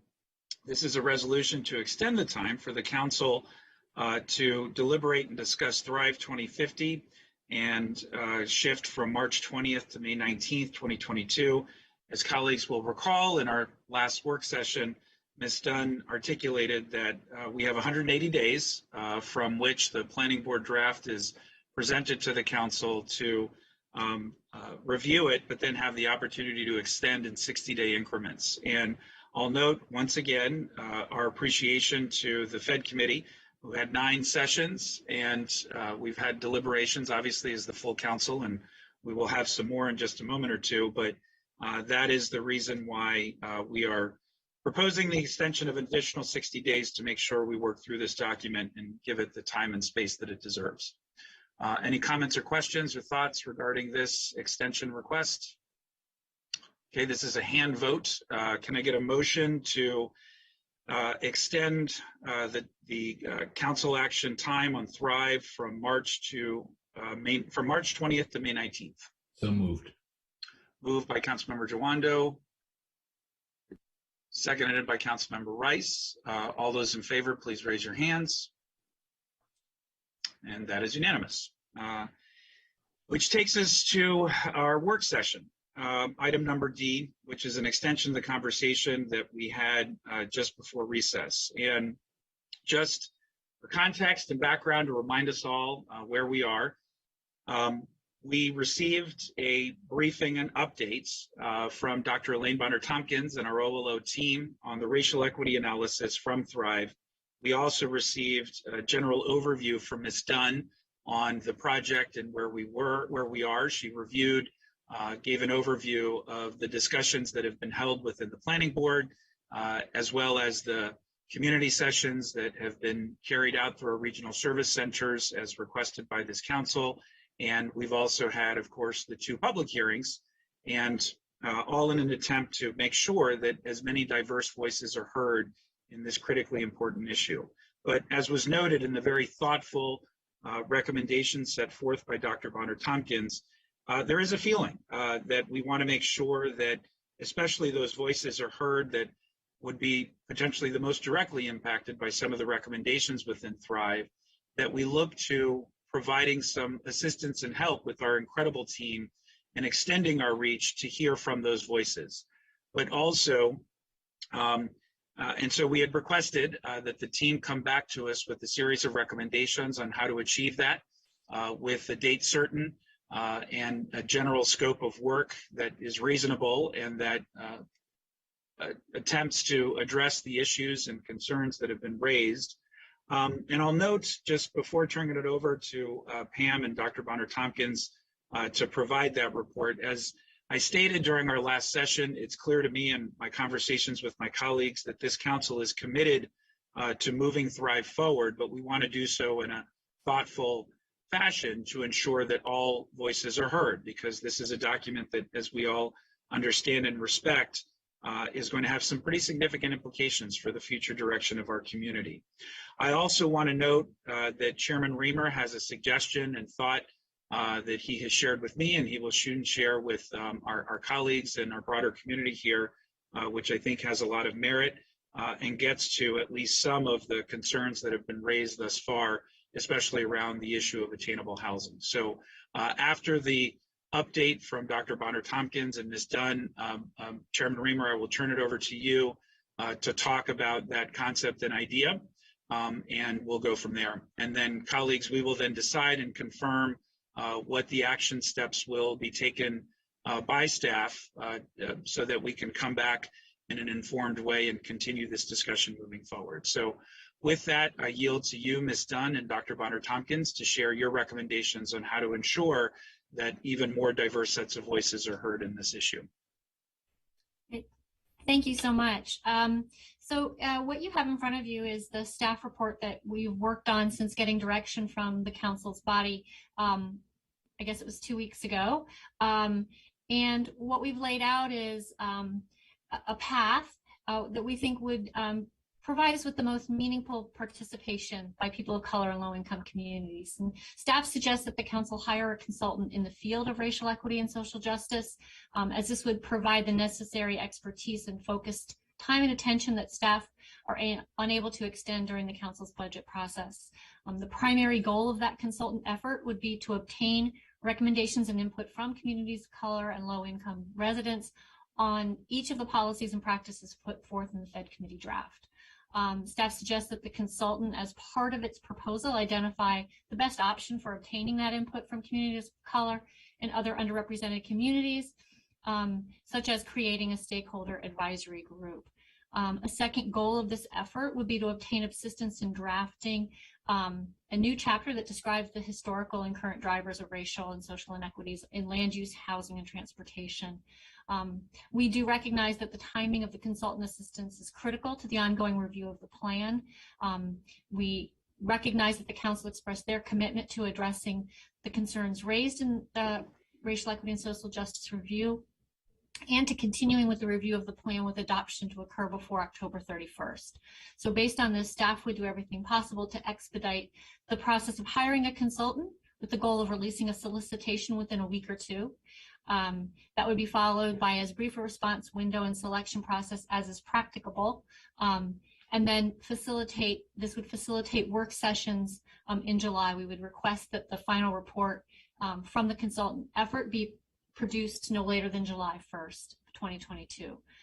And while this advisory work is underway, the consultant team, as its second goal, could be also worked on drafting the chapter on racial equity and social justice as described a few minutes ago. Thank you, Ms. Dunn. Dr. Bonner-Tompkins, did you want to add anything?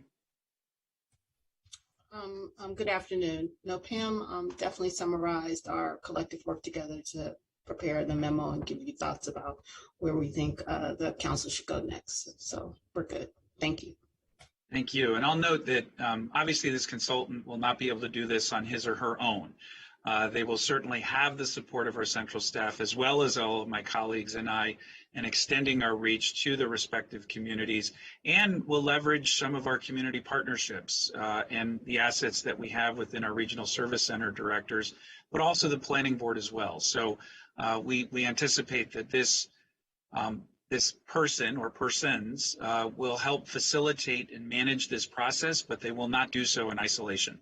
And we look forward to helping leverage the assets that we have so they can do their work and do it extensively and expeditiously. So colleagues, are there any questions or thoughts regarding this particular recommendation? Councilmember Jawando, followed by Councilmember Hucker. Yes, thank you. I'm going to appreciate that. And appreciate the work and recommendation from Dr. Bonner-Tompkins and Ms. Dunn.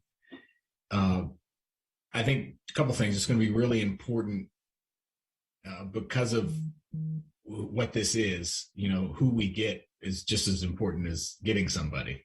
And so I just want to state, you know, which I think is obvious, that tension between trying to get the right, do it very quickly and get the right people with the right expertise is going to be a real important balancing. And I think one of the ways to mitigate that, but also to include community, engage as many community members as possible. You know, Council President just kind of alluded to this, but just specifically, I know, for example, Action in Montgomery, AIM, you know, they've talked to over 1,000 residents over 4 months about Thrive. And I think embedding and encapsulating and getting what they've learned, and maybe even going deeper, because often what I found in the sessions that I held externally with groups, you kind of have to have a level setting conversation to like talk about what it is, and then, you know, and get past the, okay, we all want these very high level things, and then help them understand what's really embedded. You know, okay, it's one thing to say I want affordable housing, but how you get there and what the recommendations are can vary widely.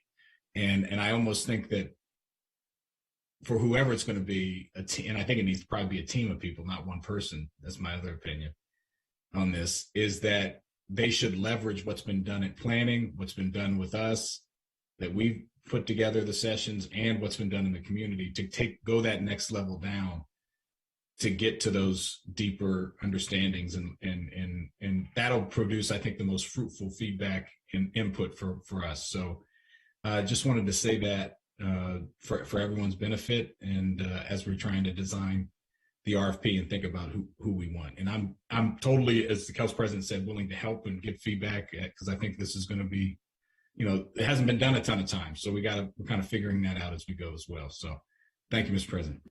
Thank you. Councilmember Hucker, followed by Councilmember Friedson. Thank you, Mr. President. Yeah, Councilmember Jawando read my mind. I think I think how we proceed is obviously very important. I'm really grateful to everybody who got us this far. There's been a lot of expertise and a lot of time that has gone into it. As I mentioned before, I just want us to also be cognizant of the cost of delay and missed opportunity, and not in the benefit, as well as the benefit of getting everything precisely right with what we can learn at this point. The racial equity chapter would be helpful. I also think it'd be helpful to have more language about economic development, which is a huge priority, should be, for this county, which is unique in the whole Washington region. We're still losing jobs, and we're responsible for 38% of the job loss in the entire state of Maryland. So to have a general plan that isn't highly focused on that, I think would be a missed opportunity, and the environment as well. And I know Pam mentioned the importance of having a consultant that's with significant experience in land use, housing, and transportation. I didn't see that in the packet. I may have missed it, but writing the RFP optimally is always a big challenge in any contracting. And I really, there are a million consultants out there that are very talented. I really think, since we wouldn't be talking about this if there weren't informed differences of opinions among very smart people around land use in particular and housing in particular. So we should really make sure, I think we have a consultant that brings that kind of expertise to the table, because those questions this group knows can be very, very vexing. And I really do want to second the importance of bringing together all the conversations that other groups have had, particularly AIM. I mean, if we have an asset like them who have had over 1,000 conversations, heavily with Black and brown residents, if not a majority Black and brown residents, and heavily, if not majority, low to moderate income residents. I want to make sure that all that feedback, I've been in so many of those meetings in the last 20 years, I want to make sure that all that feedback is captured, and that the consultant benefits from all that work that already went in and doesn't miss it. So that's where I am. But just a few thoughts. Thanks, Mr. President. Thank you. Councilmember Friedson. Yeah, thank you. I'll reiterate a couple points that have already been made. One related to the consultant, absolutely essential that they have experience in racial equity, social justice issues, and also in land use and housing and transportation. And we're not unique in this sense. Every community is grappling with these issues, or at least many communities. I wish more communities, I wish every community, but these are issues that are being dealt with as part of a reckoning that many communities are having, which is good, which is positive, which is important. And so I think we can leverage that. And there are many folks who have developed expertise in this field. And so I just want to make sure that we find the right folks who can help move us in the direction that we want, make sure that we have the expertise that we believe we lack. And so I hope that is the case.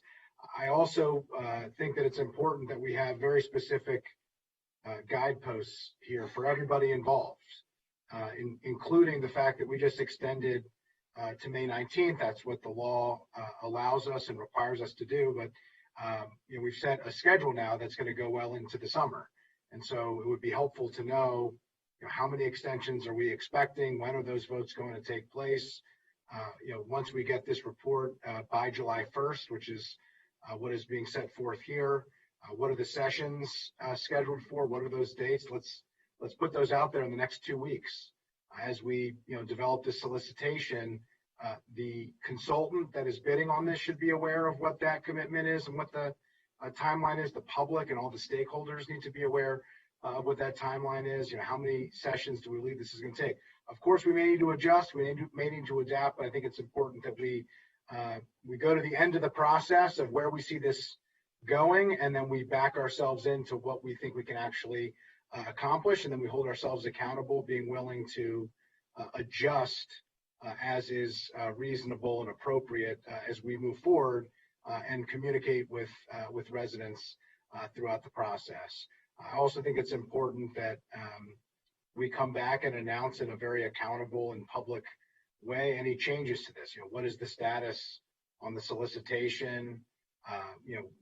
What is the schedule as it's being proposed? How is the stakeholder engagement going to happen? I think it would be helpful for us to come back, and in the midst of that, some of the other questions that were raised by staff here, including some that Councilmember Hucker just noted, including economic development and environment.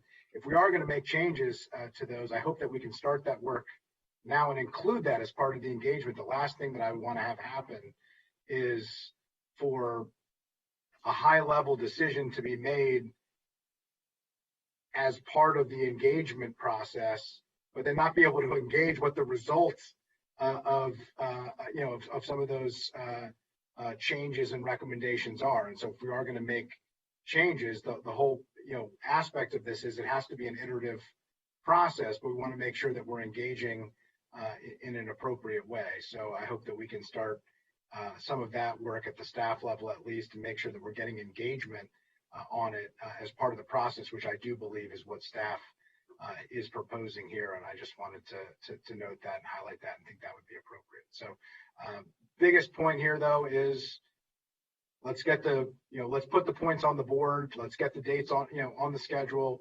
Let's make sure everybody understands where this train is going and what the destination looks like. And then let's hold ourselves accountable and allow the community to hold us accountable to whether or not we follow through on that. Thank you. So I don't disagree with anything that was said. I think those were very thoughtful comments from colleagues, and I had noted before to both staff privately, but also publicly, I do think that there has to be a definitive connection to land use and transportation, as well as racial equity expertise. And I'm sure there are consultants out there that will be able to help. And again, we have some really talented folks within the county and within park and planning that can be of great assistance here. And so I'm confident that we'll be able to work that out. And I hear you loud and clear, Councilmember Friedson. I agree with you that we need to lay out a time frame that people can understand and that may have to be adjusted depending on how things go. But I think it would be a little too early right this second to lay out exactly what that looks like until we hear back from what the scope of work will be from those consultants. But in short order, and certainly before the end of this month, I think we should articulate what the expectations are throughout the rest of this year, so that we do demonstrate clearly to the public that this council intends to vote on Thrive, but we want to, again, do so thoughtfully. So I don't believe this requires a vote, but I think the feelings of my colleagues are clear at this point. So Councilmember Friedson, or Councilmember Reamer on this point, and then I know you have a proposal that you'd like to put on the table as well. Councilmember Reamer. Thank you. Okay, well, if this is the focus, I mean, I wanted to talk about Thrive a little bit generally as well, not just the housing piece. Yeah. And I think we're right now talking about to what extent do we want to add chapters? And I wanted to just get into that issue a little bit. So, because it's related here. And I think a point was just made that, I don't think we want to write new chapters that this process doesn't contemplate. We need to proceed with this RESJ process and then receive that report. And I think it's a good idea for us to add a chapter about the history of land use and racial justice and the impact of land use on all of these issues that we care about. So I think that'd be a strong contribution. And in general, I think we need to add a chapter on implementation. It does not have to be everything that we imagine this plan is going to implement, but some of the highlights. I think one of the real problems that we have encountered is that the document that we have moved all of the specifics, implementation ideas, into an appendix, and we decided we could take that up separately. But as a result of that, I think it has become, there's lacking clarity about what it is that Thrive actually contemplates doing. And without that clarity, I think that confusion, that vacuum has been filled. Politics of war is a vacuum, maybe we could say. And I think people are concerned that Thrive could mean anything. And that's not really the intent. And I think it would be very helpful for us to ground this document in some representative implementation ideas in the various areas of policy.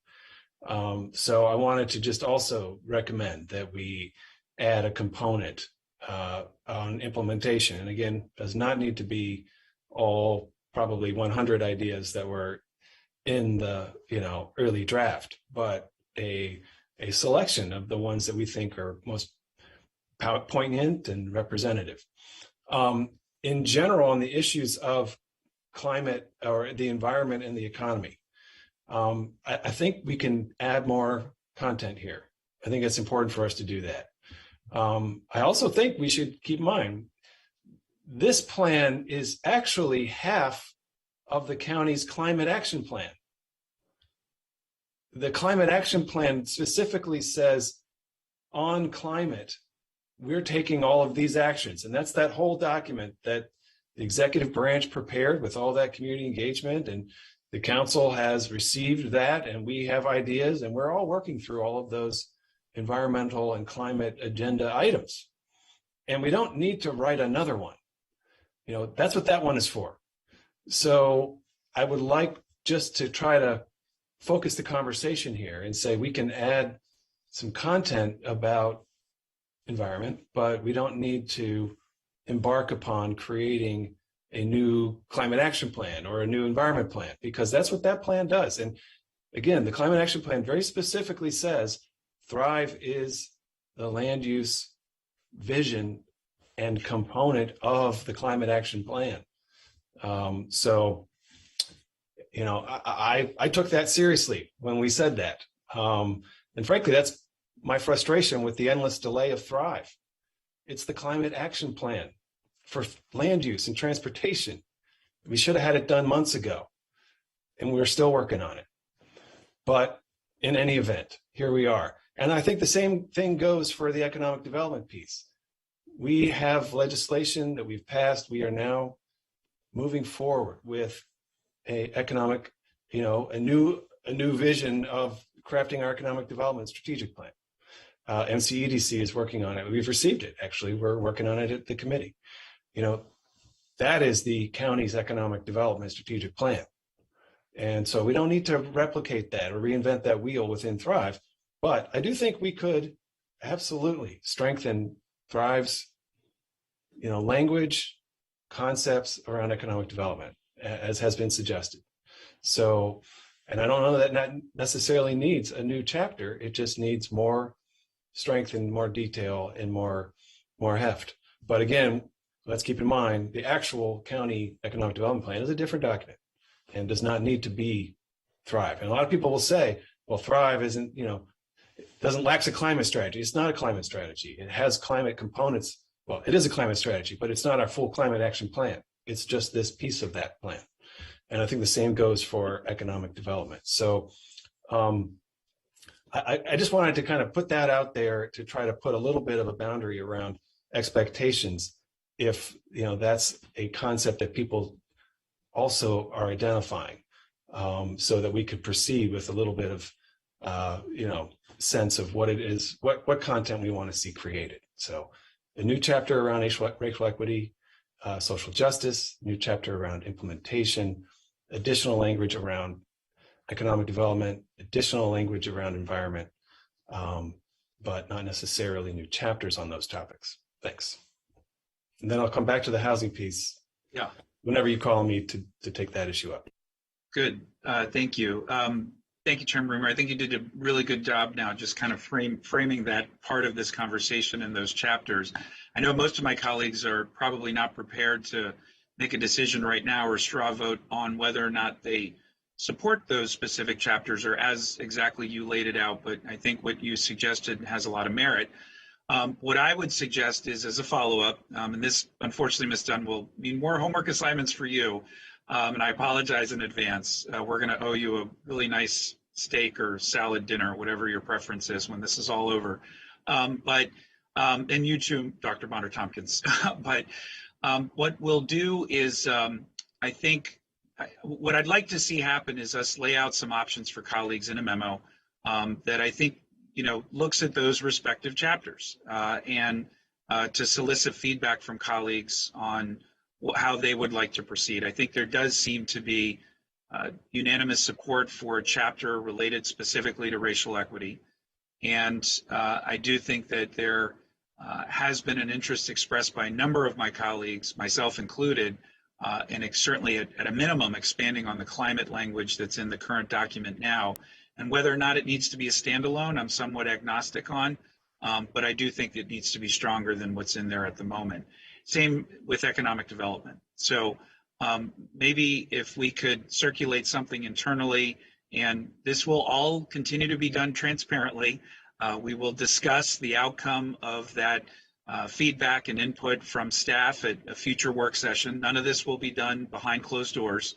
But that will give folks an opportunity to process and provide thoughtful feedback. And then when we come back, we'll have something to work from and some specific feedback to work from as well. But I agree that we shouldn't wait too long in determining whether or not we want to move chapters forward, because that will require some additional layer of work. And We're already extending this further than some wanted us to, and we want to be sensitive and reasonable about the time frame. Does that make sense, Chairman Reamer? Absolutely. Thank you. Okay. And Ms. Dunn, did you get that? Does that make sense to you? And Councilmember Friedsen's got his hand up, but why don't we go to Councilmember Friedsen first and then you, Ms. Dunn. Councilmember Friedsen. Mr. President, I think I texted you. Oh, I am so sorry. I'll yield to Councilmember Yes, Navarro. Councilmember Navarro. Thank you. I appreciate the conversation and the proposals. I think that it is important. I just wanted to say this publicly. I think it's important to recognize that this is the first time that we are taking something like, as important as the general plan that will provide that guide for the next, 30 years.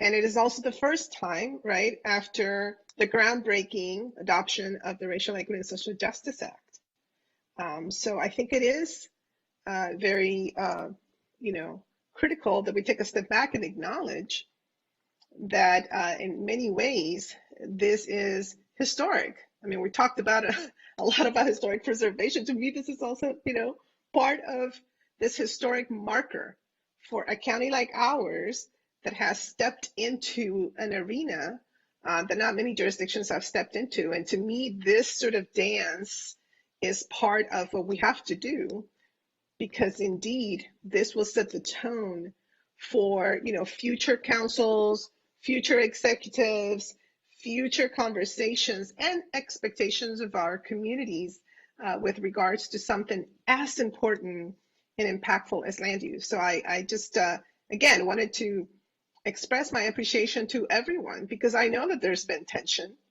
around, what does this mean? Does this mean, delay? Did we do enough outreach, enough engagement? What type of engagement? Who will be the consultant? Which organization? And you know what? That, to me, that is constructive, because it means, once again, that here in Montgomery County, we have stepped into a space that was not there before, but it's there now. And we need to honor that and acknowledge that. So thank you to all of you for definitely, coming together to sort this out. And I think that even though, yes, it might require a little bit more work or time, I think it's absolutely critical that we do that, so that we send a signal that this is not business as usual in Montgomery County, that we didn't pass this act, just to pretend that it's awesome to, evoke the name of racial equity and that phrase over and over again, but not go through the uncomfortable sort of exercise of figuring out how to do it in its most optimal way. There will always be gaps. I understand that it's not perfect. But this was, I think, very important. And for that, again, I salute all of you, and I appreciate and support this approach. Thank you. Thank you so much, and well said. Councilmember Friedsen. Yeah, thanks for that. I'll just acknowledge and appreciate just Councilmember Navarro's thoughtful comments there. This effort has probably been more engagement than has ever been done in any undertaking that planning or the council has ever done. And yet this is an acknowledgement that even more can be done. And I think that's important to note on both sides of it, that it's not as if there wasn't a lot of engagement already. There has been a tremendous amount of engagement already, but there is more engagement that can be done, and that's the conversation that we're having here. And so I just wanted to lift up that point there that was just being made. That is the historic nature of this. It's a reflection of where we are, an acknowledgement of where we are, which I do think is important for us to note. And I really appreciate that. That wasn't why I originally hit my button, so to speak. I just wanted clarification on the process moving forward, Mr. President, if you would. The consultant, who is responsible for the consultant? Is that council staff? Is that OLO staff? Is planning going to take that on? How is this process moving forward? Who is going to be responsible for the solicitation? How are we going to hear back on how that solicitation is going back? Is there going to be input from council members, from stakeholders on what is included in that solicitation. It would just be helpful to note, and then some of the other aspects of circulating the memo, with options. Is there a time that then we're going to come back and formally decide on some of these decision points that we're apparently not ready to take on yet today, which I understand, but so that we can, kind of level set for everybody who's watching. There's a lot of interest in this topic, understandably, but I just think it would be helpful for all of us to understand that. Yeah, there may be millions watching right now. I will at least 1.1 million. That's right. I will answer the second part of the question. I think Ms. Michelson is in the best position to answer the first part of your question. Ms. Michelson. Yes. So the key to doing this under the timeline we've set out is to do it really quickly. I'll be working with both Ms. Dunn and Ms. Bonner-Tompkins. We've already done a preliminary draft of a solicitation waiting to hear the council's comments today.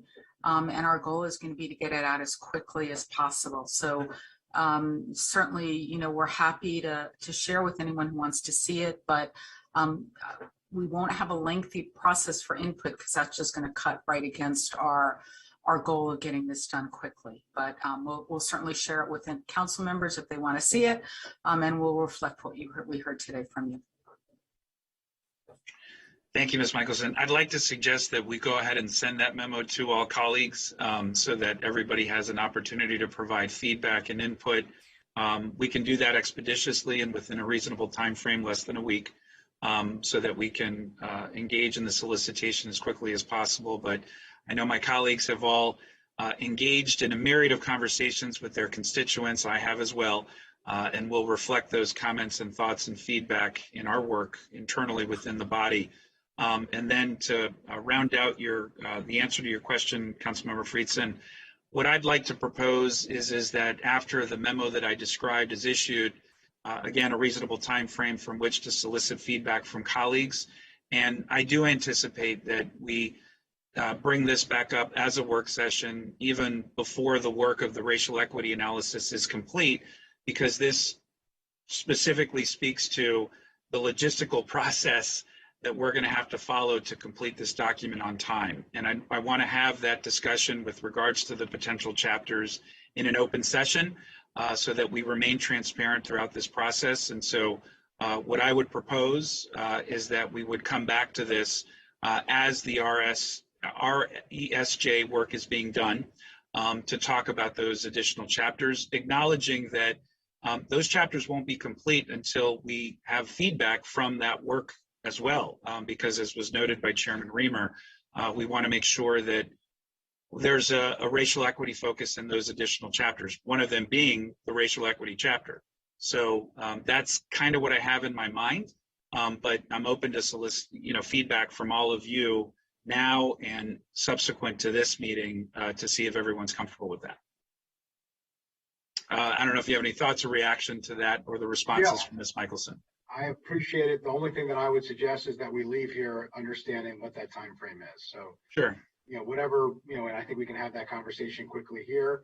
We don't have to make decisions, but I think understanding the framework for how those decisions will be made would be helpful. And so, depending on how long staff believes the memo would take to draft, to circulate to colleagues, to get meaningful input, and then for us to come back, and let's, look at the calendar, put it down on the calendar. The folks who are interested in this are watching right now, and I think it would be a service to everybody for us to, lock that in now, and then I think we'll be on our way to moving this forward.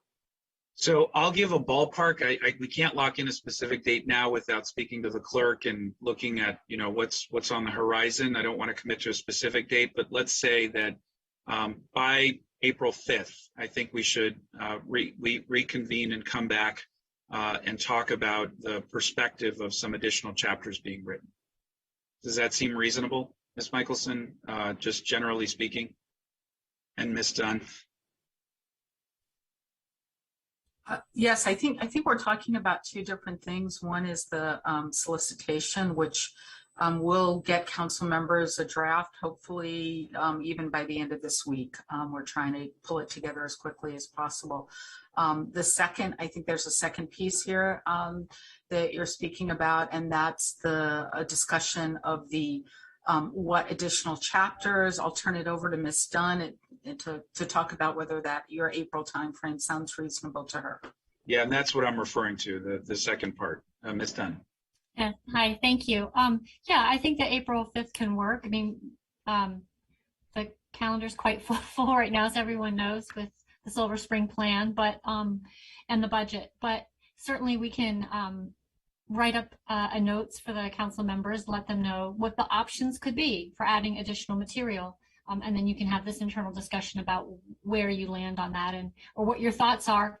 And then come back on April 5th. What I also heard you asking was, in general, a status update. And that would be a good time to do that. We'll have more information on how the RFP process is going for the public. And possibly we can lay out a tentative time frame that Councilmember Friedson's asking for. So we can do multiple things. We can do a status report on the RFP.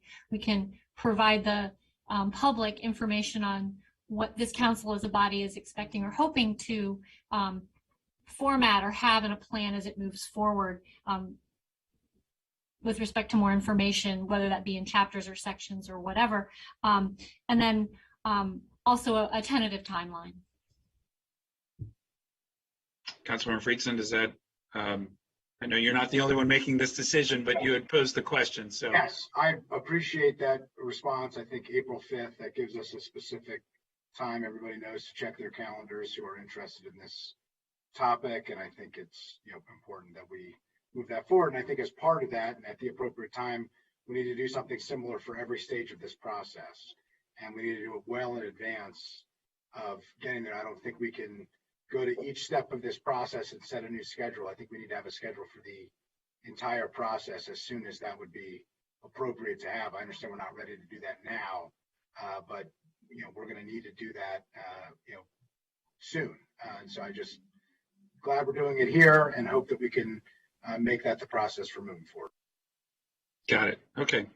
That makes sense. That lays out a tentative plan that we still need to confirm with our council clerk to make sure April 5th works, but let's set that as a general target.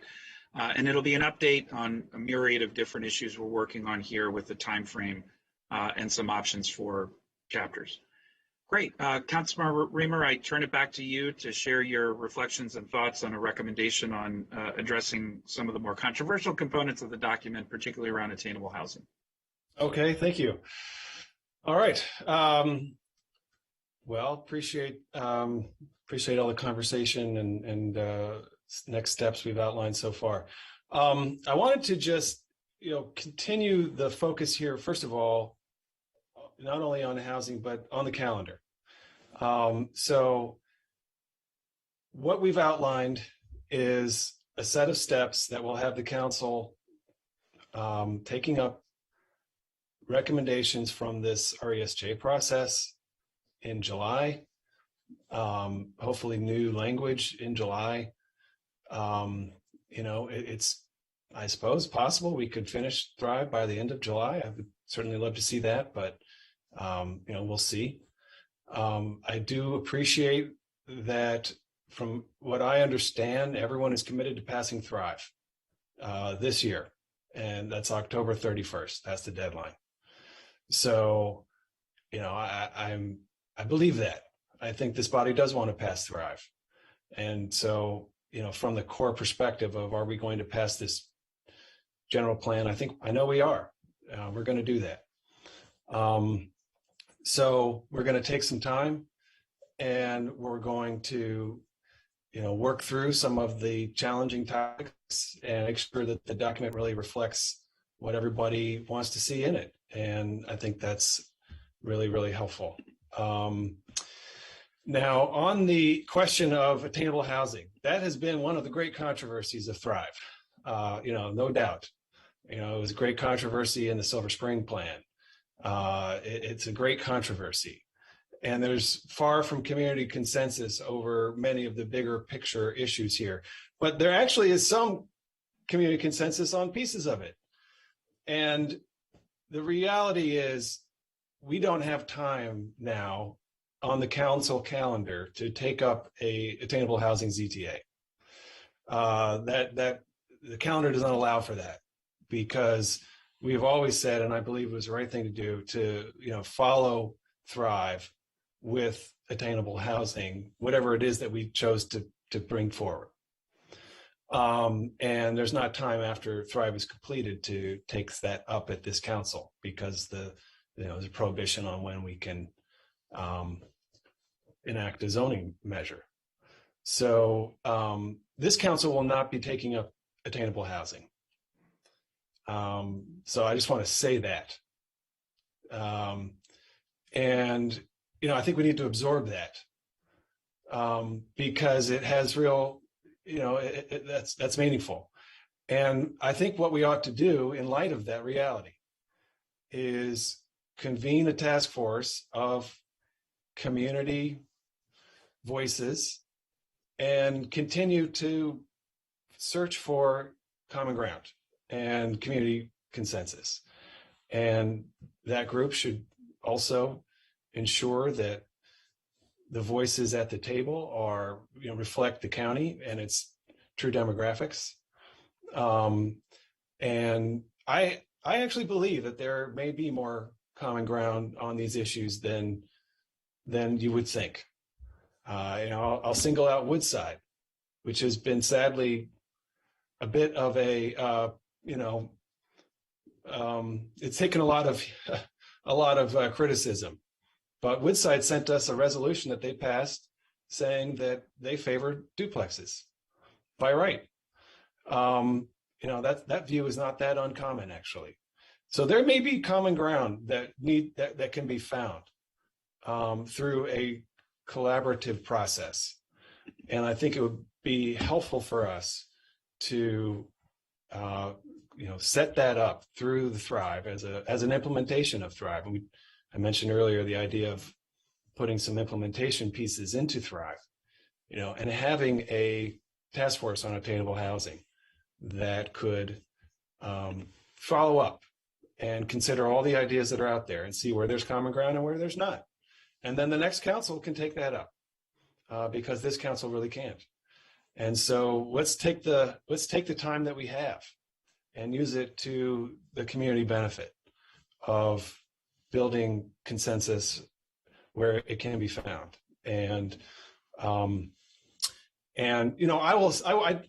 to say, Thrive was always really substantially about the corridors. Like that's the sweet big part of Thrive, is like the whole East County was left out of the county's vision for development. The whole East County was left out, and we're trying to put it back in.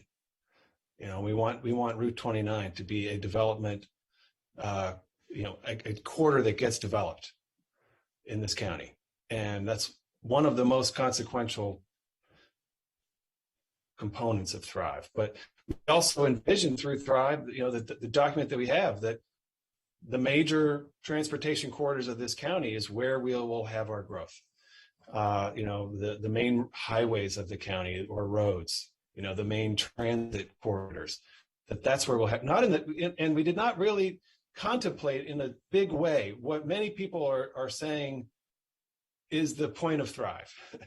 It's not really. Thrive wants to allow for more discussion of different housing types, but Thrive does not call for sweeping change in that respect. And I think you could say that the Silver Spring plan that we've just received is a good example of an implementation of Thrive. There was a very broad community conversation about attainable housing. We ended up with a targeted recommendation that we'll take up, and we'll see where community support lies. So there are many, many possibilities, and I think we ought to recognize that. And I think many voices ought to be reflected in Thrive. There's no one way to do this. It's a community planning document, and I think more points of view should be added. And we can do that. I think so. In general, again, I just want to kind of make the observation about where we are in this policymaking process. And ask, for my colleagues to consider that, how we can proceed. And, I think the community, all of the engagement on this issue, I think can, take a step back and think about this and, recognize that there's plenty of time to work it out and come up with a vision that has broad support. So I yield back to you, Mr. Council President, after making those comments. Thank you. Thank you. Chairman Anderson wanted to say a few words about this as well. Chairman Anderson? Yeah, I think that's a constructive approach in light of the calendar. Not only are there many, many, many other ideas in Thrive, and attainable housing, I think, is in maybe 3 or 4 paragraphs in a document that's, triple digit pages, 130 some pages, something like that. But you have a lot of work that we've transmitted to you with Silver Spring Plan, Corridor Forward, and other projects. So I think that it's certainly, I think, a helpful suggestion to try to decouple the conversation about attainable housing, continue that discussion, and I'm sure it's a discussion that's going to go on for years, but there's no reason why that has to happen right this minute. And so I think that Councilmember Reamer's proposal is positive. Thank you, Chairman Anderson. Just to summarize, so that I want to make sure I articulate it in the way I understand it. So what you're proposing, Chairman Reamer, is that a committee be formed, appointed by this body, that would reflect the diverse opinions, but also perspectives that has been shared with us by constituents for the last year and a half as we've deliberated over this issue. And specific to the attainable housing component, that this be staffed by the council to help make sure that the work advances. And there have been many examples of similar committees that have been formed, even just in the 3 years that I've been on this body. So there is precedence for this, and there'd be a date certain by which this committee would come back with a series of recommendations and reflections before the end of this council, or for the next one. For the next one. Yep, got it. And that could then help shape the policy and decision making, and help what will be at least 6 new members of this body be able to better hit the ground running on an issue that is a challenging one, to say the least, and has many expectations for. Do you think that by now, on April 4th, we could add some more concrete components to this recommendation that we might be able to discuss in that session when we come back with a general update on Thrive? I certainly think we could. I want to just sort of reiterate that this would be an implementation of Thrive, essentially. So we would, the Thrive that we pass would call for this, and then we would proceed. So we're not going to immediately start convening this group. Yeah. And so, that would be, anyway, that would be the way forward. And then, as you said, yes, it would be the next council that would receive these recommendations, because this council can't act, on these issues in any regard. So let the next council receive them, have the benefit of that process, and then, be able to move forward. Yeah, I didn't mean the work starting between now and the 4th, just a more a detailed plan that carries out what you're talking about, which I think in principle makes sense. I think that'd be good. And we could even see if there's any additional language on the housing component that people want to see, at least in draft form, but yes, I think we could put more words on paper for our April 4th conversation so that we can all have clarity about that on April 4th. Okay. I don't see any other comments or thoughts from colleagues. Councilmember Jawando, you may go ahead. Yeah, maybe I need to, I don't know if my hand, I'll start texting you again. I was trying to be fancy and use this function, so I'll make sure I'm texting. I'll just say, as the author of the one implementation item that's been introduced on the attainable housing strategy, I feel like just for completion, I just have to say something briefly. 2007, which we introduced, oh my goodness, over a year ago now, might be more, along with the rent stabilization, anti-rent gouging within transit corridors as the More Housing for More People package. I've had hundreds of conversations, multiple civic groups. We've been talking about that. I just participated in a great planning conversation where they brought together some folks from around the country that have done this and are learning from, strengths and weaknesses and approaches as far as in other cities like Minneapolis and Arlington and other places. I think getting more input is great. And I think it was, the conversation has already started and has been ongoing. And so formalizing that and pulling it together, I think and getting a diverse group of input that can be ready to, pass the ball back to us and in those of us who are fortunate enough to return. I think that would be great. And was likely what was going to happen, anyway. It was always ambitious, to try to take up all the things that we have going on. So I just want to say, I think that makes sense. And, I just think when we do have those conversations, and I think these work groups can reflect the broad set of issues, if you talk about attainable housing, one of the major criticisms has been, is it affordable or attainable? And I think planning has been very clear in that it's affordable to some and attainable to others, and that this is about building more housing, and it'll allow us to get into a more fuller conversation of that too, because they're all important. So I think it's fine, and I look forward to engaging in the conversation. Thank you, Mr. President. Good. All right. Well, thank you all very much. This has been a productive conversation, continues to move us forward, and I feel like a lot of progress has been made with some clear direction. I appreciate everybody's patience as we work through this, but it's an important discussion. So, Ms. Dunn, did you have any questions or follow-up, or are you pretty clear on next steps? I feel like I have a good handle on what you guys are expecting for the next meeting. Awesome. All right, thanks everyone. We now move on to item number E, which is simply an announcement that the public hearing on zoning text amendment 2201, antenna on existing structure use standards, will be scheduled for March 22nd to July 12th. We now move on to legislative day number 6, continued from this morning, and that we move to the call of bills for final reading. First, we will go to Bill 122, Eating and Drinking Establishments, Healthy Meals for Children. The Health and Human Services Committee recommends enactment with amendments. I'm going to turn it over to Councilmember Rice, who's a member of the HHS committee, but also lead on this important measure. And then I have my own thoughts on this that I will share after he speaks. But Councilmember Rice, I give the floor to you. Well, thank you very much, Mr. President. And I really want to thank all of my colleagues who are my co-sponsors on this bill as well, and everybody else who's helped to chime in, including Councilmember Glass, who serves on the Health and Human Services Committee with us also. A lot of people have asked me why this bill. In fact, there was an opinion that was written in one of our local magazines about why it is that we're moving forward with this legislation. Folks have called it feel-good legislation. The reality is that my hope is that we can start instilling this mindset of ensuring that our people of color and of lower socioeconomic status have the same options that many other people in our communities do.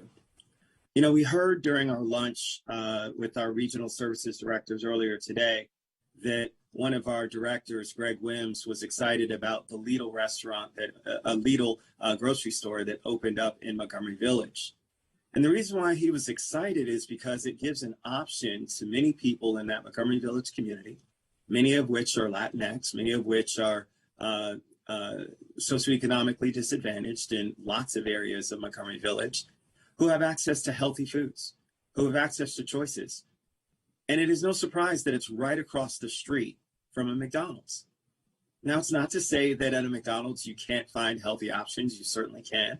But we want to make sure that more of those options are there so that just as we tout those grocery stores that are there, that even if you're a family who's on the go, who doesn't have the time to sit down and have a meal because you're working 2 shift jobs, that you actually have an opportunity to choose something and start enacting healthy choices that are right for you, your family, and especially your kids.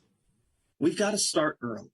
We've got to make sure that we're changing the paradigm that currently exists to where a huge amount of our kids of color are obese. And we know what that leads to. That leads to hypertension, that leads to diabetes, that leads to heart disease. It leads to all the precursors that we know make us more susceptible for things like the global pandemic that we just experienced, COVID-19. That's the reason why we saw the higher number of deaths. That's why you heard the report this morning about the disparities in the numbers in terms of serious conditions as a result. It is very clear that unless we change how we are in terms of our public health, we will continue to lose our Black and brown children as they get older. I mean, it was Councilmember Jawando who led the effort when it came to declaring racism a public health emergency. I will tell you that it's very interesting because according to the U.S. Bureau of Labor and Statistics, the average U.S. household spent an average of $3,459 on takeout, in-restaurant dining, and fast food meals in 2018. And according to a report by Nielsen, the total amount of money spent on food away from home versus at home has risen 94% since 2003. And we know the infusion of Grubhub and Uber Eats and all of the other things that make it easy for kids to order fast food being delivered to their high school for lunch is exactly the reason why we need to do something. We cannot say that we are serious about promoting the health of our children, our communities of color, our communities of lower socioeconomic status, and at the same time saying that we can continue to allow for us to not promote better, healthier options for our communities. Now, again, this isn't forcing anybody to do anything. And I've read all the criticisms that say, well, you can't force anybody to choose and they'll still pick the French fries. They'll still pick up. Well, that's in the grocery store in general. That's at the Lidl grocery store that just opened up in Montgomery Village. The person can walk down the aisles and still choose processed food over fresh food. But our hope is that when they're provided options at an affordable price point, at a convenience for them, they will choose the things that they know as we continue to educate our community through great programs like Por Nuestra Salud y Bienestar, and through programs like our African American Health Program that continue to focus on diabetes and weight management and heart disease. All of that education will help to change the paradigm. So it's all of it working together that is the success. It is not just this bill. It's our Black Physicians Network that will actually be able to recommend and start prescribing healthy foods for individuals. All of these things coupled together are what can actually make us have better options and better results. And so I'm gonna stop there, Mr. President, because there's a lot more I'd like to say about some of the proposed amendments that may be coming away. But I really want to thank the Restaurant Association for their work with me. We worked with them from the very beginning. So those who represent our restaurants, both our large and small. I also want to thank the American Heart Association, our minority health initiatives that are out there, and many of our other nonprofits who are focused on food and health nutrition, you know, who sat down and talked with me about the very things that we need to do to continue to promote healthier lifestyles in our community. This is important. This really, really is. So I wish that people would stop saying that this is a feel-good measure, because the reality is, yes, I feel good if we're saving lives. That's not a feel-good measure. That's actually something that's making a difference in our community. I turn it back to you, sir.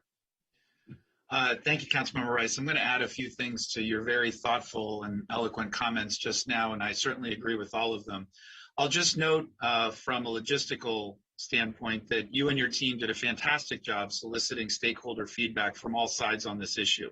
I think you very diligently took into account the current situation that our restaurants find themselves in as a result of the pandemic, and we're very, very sensitive to and established amendments within committee, but also as you structured the bill to be able to allow restaurants of all sizes, and whether they're chain or not, to be able to implement something that was thoughtful. And, you know, as is often the case, there were folks on both sides of this issue that felt we didn't go far enough as a committee, that there needed to be stronger restrictions placed, and then some that felt that the restrictions that we ultimately landed on were still a little too restrictive. And I understand and respect all that, but very few measures in isolation are going to solve a problem, but they are part of an important equation and complex ecosystem that is a combination of policy, programming, education, that all in tandem, collectively working cohesively together,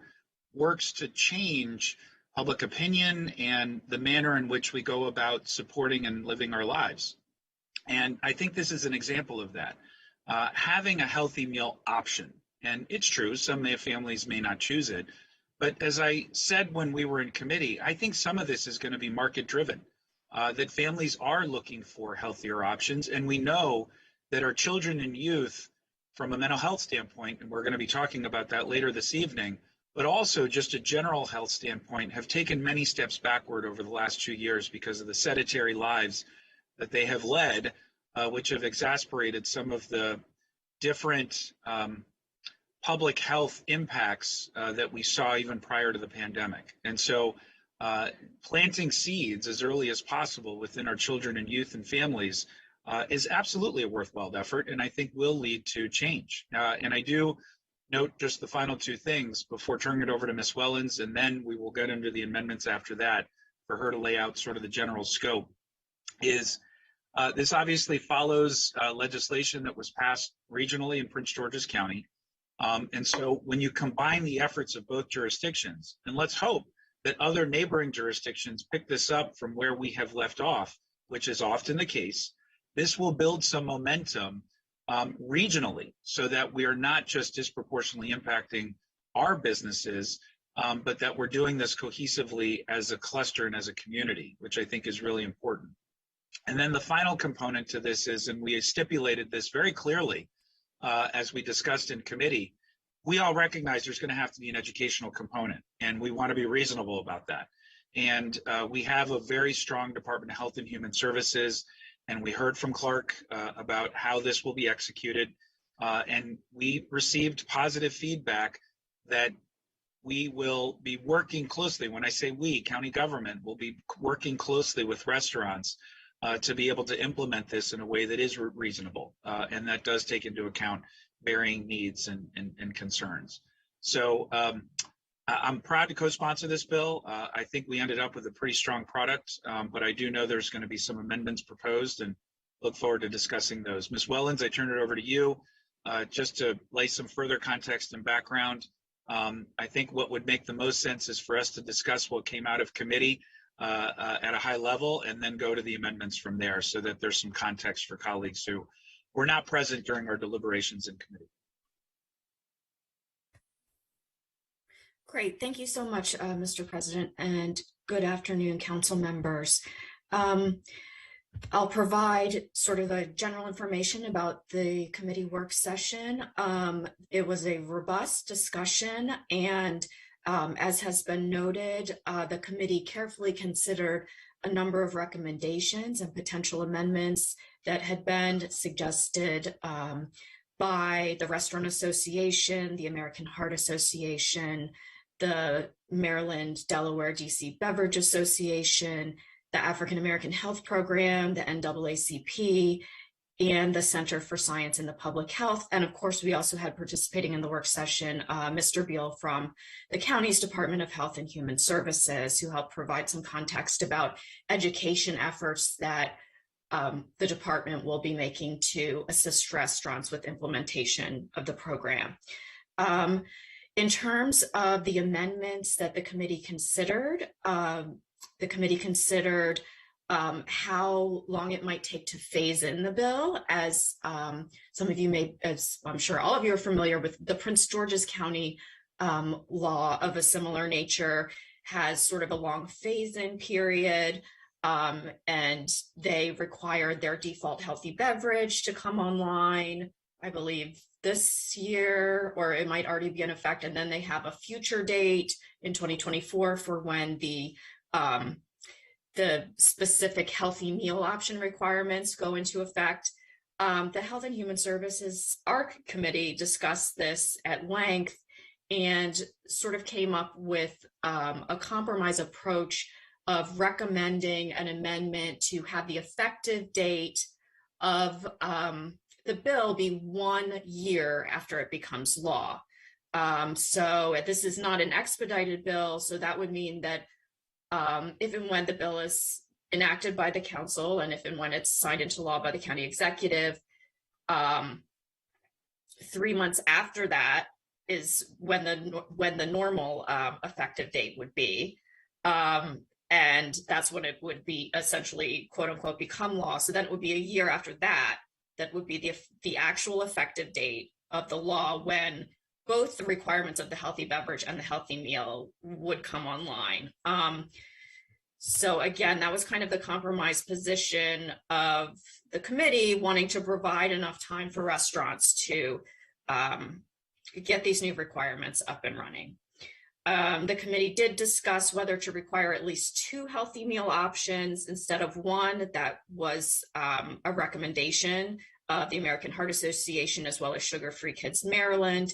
The committee ultimately decided not to do that, in part, I believe, because the Prince George's County law requires 1 option. And of course, there was some concern about adding requirements that would be difficult to implement. So the committee stuck with the 1 healthy meal option requirement. The committee also discussed a number of pretty detailed recommended amendments by the Restaurant Association and others related to the specific nutrition requirements that would have to be met in order for a meal to qualify as a healthy meal. And ultimately, the amendment that the committee adopted was to alter the amount of the serving size, I should say, the required serving size of fruits or vegetables as a healthy option. Originally, the bill stated that to be a healthy option for a healthy meal, you'd have to have at least half a cup or more of unfried fruit or unfried vegetables, excluding juice, condiments, or spreads. The committee decided to slightly lower that down to 1/4 of a cup in recognition of comments of the restaurant industry that, that serving sizes or prepackaged materials might often come in a quarter size, and therefore it would avoid food waste to lower the 1/2 cup requirement to 1/4 cup. The committee, with regard to the default beverage requirements, the committee likewise looked at a lot of, specific recommendations and requests regarding what would qualify as a default healthy beverage. And the committee decided ultimately, after considering the requests, to adopt an amendment to add to the definition of the healthy default beverage sparkling water. Originally, the bill didn't include sparkling water, it just had water without carbonation. So this amendment would allow for sparkling water. It would allow for up to 8 ounces or less of 100% fruit or vegetable juice, or a mixture of the juice with the water or carbonated water. That was an increase from 6 to 8 ounces. So, Mr. President, I believe that those were the amendments adopted, and the committee unanimously recommended enactment of the bill with those amendments. Perfect. I'm going to go to Councilmember Rice, followed by Councilmember Friedson. Councilmember Rice, I believe you have an amendment, and Councilmember Friedson, I believe you have amendments that you would like to propose as well. And I believe Councilmember Jawando may have one too. So I'll go to Councilmember Rice, followed by Councilmember Friedson, followed by Councilmember Jawando. Well, thank you very much, Mr. President. And as you heard from Ms. Wellens, and you know this all too well, chairing Health and Human Services, we had an extended conversation with our restaurant community around making sure that individuals had enough time to make sure that they could come up with some other healthier options. Now, I will say this, it's very interesting. I actually did a little bit of my own just internal research in terms of reaching out to local restaurants and asking them what it is that they do regarding kids' meals. The majority of them don't offer them. The majority of our mother and father, mom and pop restaurants don't offer kids' meals. They don't have them prepackaged, bundled like we do with fast food. And quite honestly, those restaurants actually tout themselves as being healthier restaurants. I'll actually read to you something from Island Pride, which is right here in Rockville, one of our Jamaican restaurants. And I recommend that folks try it out. It's got tremendous Jamaican food. But their mantra is, we make all of our Jamaican food from scratch with traditional cooking methods. The result is popular favorites that don't have any processed ingredients, making our meals tasty and healthy. They're marketing themselves as healthy now. And even though they don't have a children's menu, that's one of the things that you alluded to, Mr. President, in terms of your opening comments, that the market is driving. McDonald's has already launched the McPlant. It's a Beyond Meat baked burger, and it's very likely that you'll see that going to McDonald's locations throughout the year in multiple places. Right now, it's in Texas and in California, but that's coming to McDonald's near you soon, I'm sure. These are the kinds of things that we're seeing that are market driven. And so we wanted to also give an opportunity for our restaurants to innovate, to think about product development, and think about if they wanted to get into the business of packaging something for kids, what would it look like and how would that work? The nutritional standards are readily available and easily attainable, and they're free. There are many apps that are out there now. You punch in what ingredients you're utilizing. They have all of it pre-programmed in, especially for those mom and pop stores who don't have a nutritional guidance that's there that can tell them exactly what's happening. But it's going to take some time because I understand that they're focused on their business. And so what I thought is that while the beverage is not really the concern, beverages are easily attainable, and those are healthy options that are current right in front of us right now. I wanted to give flexibility to those restaurants to make sure that if there are some who are interested in continuing to serve kids bundled meals who may experience some challenges, that we extend the deadline for that to allow for them to, again, continue more product development and product innovation. And so I'd like to move an amendment that changes the effective date. This would be amending lines 71 through 72.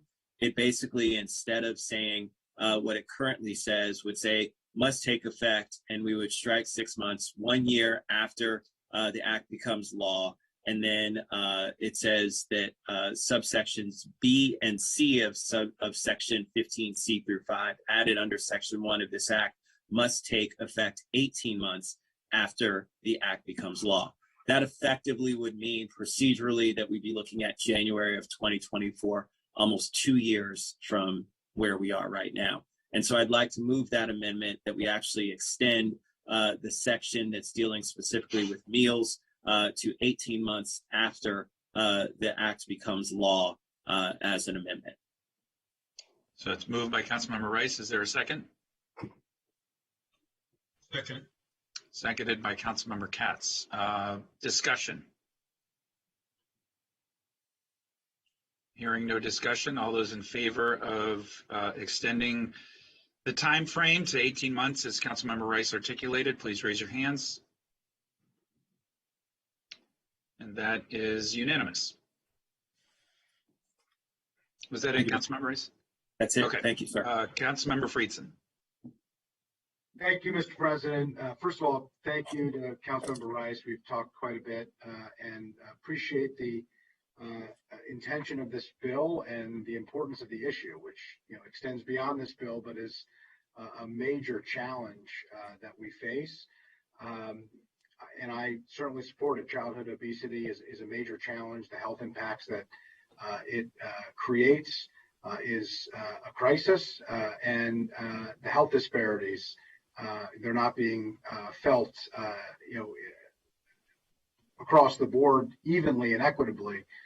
They are, being felt, certainly disproportionately in certain communities. And so I certainly appreciate the intention here. I do have an amendment. I've sent it around to colleagues, and based on what we've heard today, I think it's important that we make sure that we get the greatest benefit here and the greatest impact for our young people, but also mitigate some of the unintended consequences, particularly on our local businesses that have been hit particularly hard, many of which those mom and pop businesses are BIPOC owned businesses in an increasingly diverse community, our immigrant owned businesses. We have been challenged as a county government, despite the efforts that I know are going to be undertaken to communicate with many of these businesses throughout this pandemic. It has gotten better. I hope it will continue to get better, but it has left a lot of frustration, a lot of challenge. And so as I looked into this bill and thought through the challenge of this issue, we do have our current law, which requires the disclosure of calorie counts for chain restaurants. And as we heard earlier, most of the mom and pops in the county do not offer children's value meals, combo meals. It really isn't the primary focus of this bill.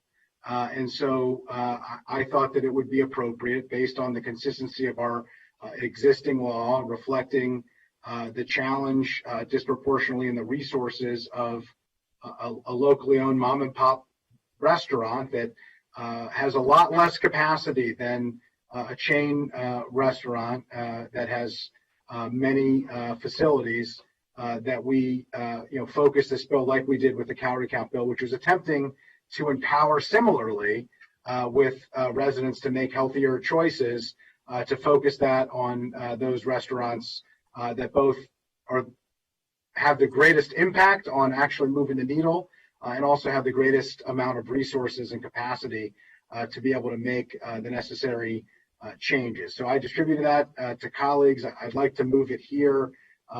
It is listed as the Friedson Amendment applicability in your inboxes, but after line 2, it would insert the following and renumber the subsequent sections accordingly. So for the applicability, except as provided in A2, this section applies to a food service facility that is part of a chain with at least 20 locations in the United States, and that does business under the same trade name regardless of the ownership or individual locations, and offers substantially the same menu items. The section does not apply to a grocery store, convenience store, or a movie theater. This is a language that was adopted verbatim, essentially, from the existing law that we have under the books that relates to the disclosure of calorie counts. And I think this will help us to mitigate some of the impacts on businesses that can least afford it and would have the most challenge, would allow us to actually implement this as a county government in a much more reasonable and effective way, and allow us to move the needle on the vast majority of those local organizations and the impact they have on community members who actually provide the overwhelming majority of the type of kids meals that we have. So I would move that forward now for the consideration of colleagues. Is there a second? I'll second it. Seconded by Councilmember Katz. Councilmember Rice, I know you wanted to speak to this during the discussion element. Councilmember Rice. Thank you so much. No, I appreciate it. And I appreciate you, Councilmember Friedson, reaching out to me. Let me just say why I think that this misses the mark in terms of what it is that we're trying to do. Understanding that while oftentimes our residents, especially in our communities of color, especially our residents who are socioeconomically disadvantaged, go to a lot of our fast food restaurants, they also go to some of our restaurants that are ethnically diverse, the ones that you're talking about right now. And we want to encourage folks to continue to help each other. We want to foster that spirit of making sure that we think about each other's health when it is that we're doing our business planning, when we're doing the things that we know are going to help us in our community. And so I think it's important for us to recognize that, and to also recognize that there's a larger issue that's at play here when it comes to focusing on making sure that we can get our dietary challenges that we have for our kids in a much better place. The United States Department of Health and Human Services says that many people in the United States don't eat a healthy diet. And they have a new plan called Healthy People 2030 that focuses on making sure that folks get the recommended amount of healthy foods like fruits, vegetables, and whole grains to reduce the risk of chronic disease and to improve their health. And they have a number of different strategies that they list, and I want to list them for you because they're directly aligned with what it is that we're talking about here in the bill. Increasing fruit consumption by people aged 2 and over. Increasing vegetable consumption by people aged 2 and older. Reducing the consumption of added sugars by people 2 and older. Reducing the consumption of saturated fats by people 2 and older. And reducing the consumption of sodium by people aged 2 and older. The reality is that we have to collectively, not just our chain restaurants, but all of us own this issue that we have in our communities of color and our socioeconomically disadvantaged communities. It should not be limited to those that are chains. We all own this problem. We have to get out of it together. And so that's the reason why, if we are going to be marketing to children, keep in mind, this is what it is. If you're having a children's meal, you're marketing to children. We want to market to them a healthy option. That's all we're saying. So if people are designing a menu, we want to make sure that they're designing it for the well-being of the very customers who are walking into their doors. That's all. I don't think that's a lot to ask. I don't think that that's onerous. The interesting thing is that there was some data that talked about whether or not fast food is so much more expensive than healthy food. And there's been a lot of debate about this topic. The reality is that was old thinking. Old thinking was one in which, okay, you can't have healthy items that don't cost more money. This notion of onerous keeps coming up.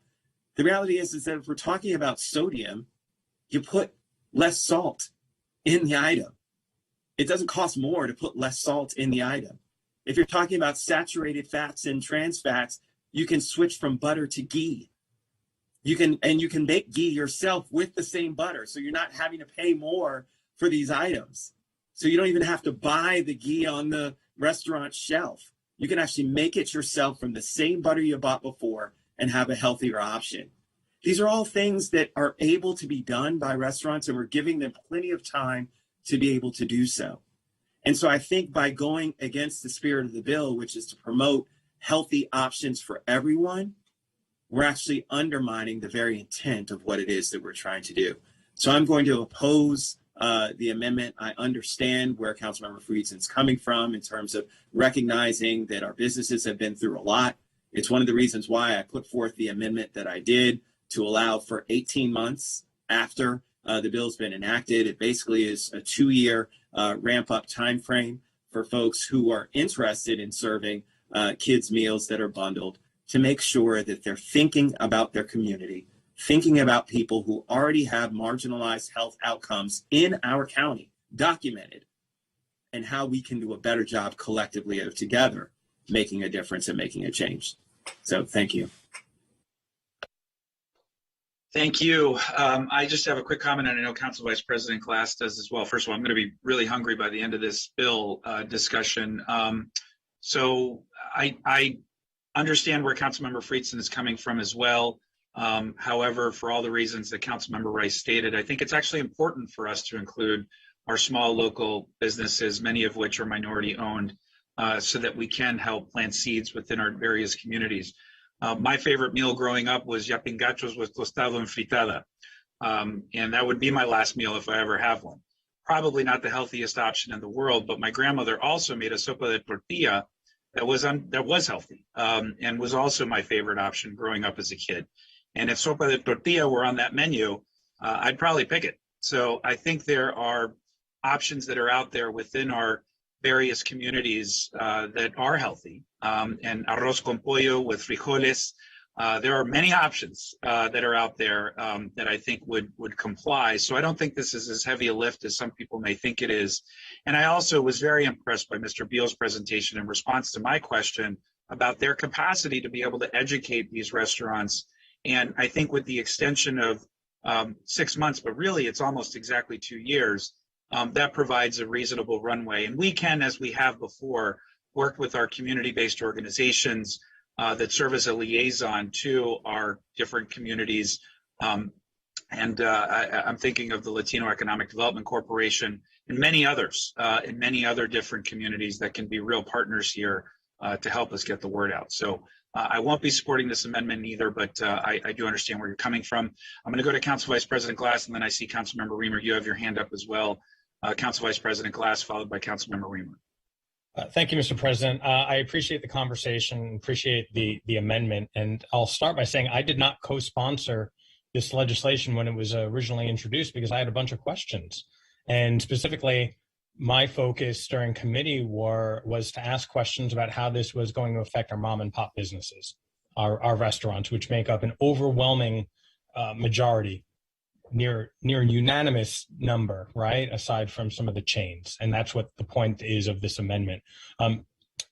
Questions I asked included how restaurants would be required to gather the calorie count for this information. And I was specifically told that there would be no scientific or lab work that would be required. And that allayed a concern of mine. It's basically looking at the packaging of the ingredients and figuring it out that way. So no additional money or resources needed for lab work. And then I asked a practical example that if a kid goes into a pizzeria, a mom and pop pizzeria around here, and I think I actually used Four Corners Pub. I know something that many of you, particularly Councilmember Hucker, is familiar with. But if we go into Four Corners Pub and order, a pizza or request a kid's pizza and a drink, does this count? And it doesn't count. The reality is that a kid's meal is tightly defined in the legislation as a combination of food items, plural. Can you say that again? Could you say that again? I'm sorry, I didn't quite hear what you just said there. What the definition of is? Well, the example that wouldn't count. I'm sorry to interrupt you. Oh, no. This is a conversation. A kid's pizza and a drink. Because it's not a combination. That's correct. And as the legislation states, it's a combination of food items. But through the conversation, the reality is this. If any restaurants do have a quote unquote kids menu, and it is a grouping of items, they would have to subscribe and adhere to this law, should it move forward. If they decoupled those items, it is no longer a kid's meal. It is a bunch of items a la carte.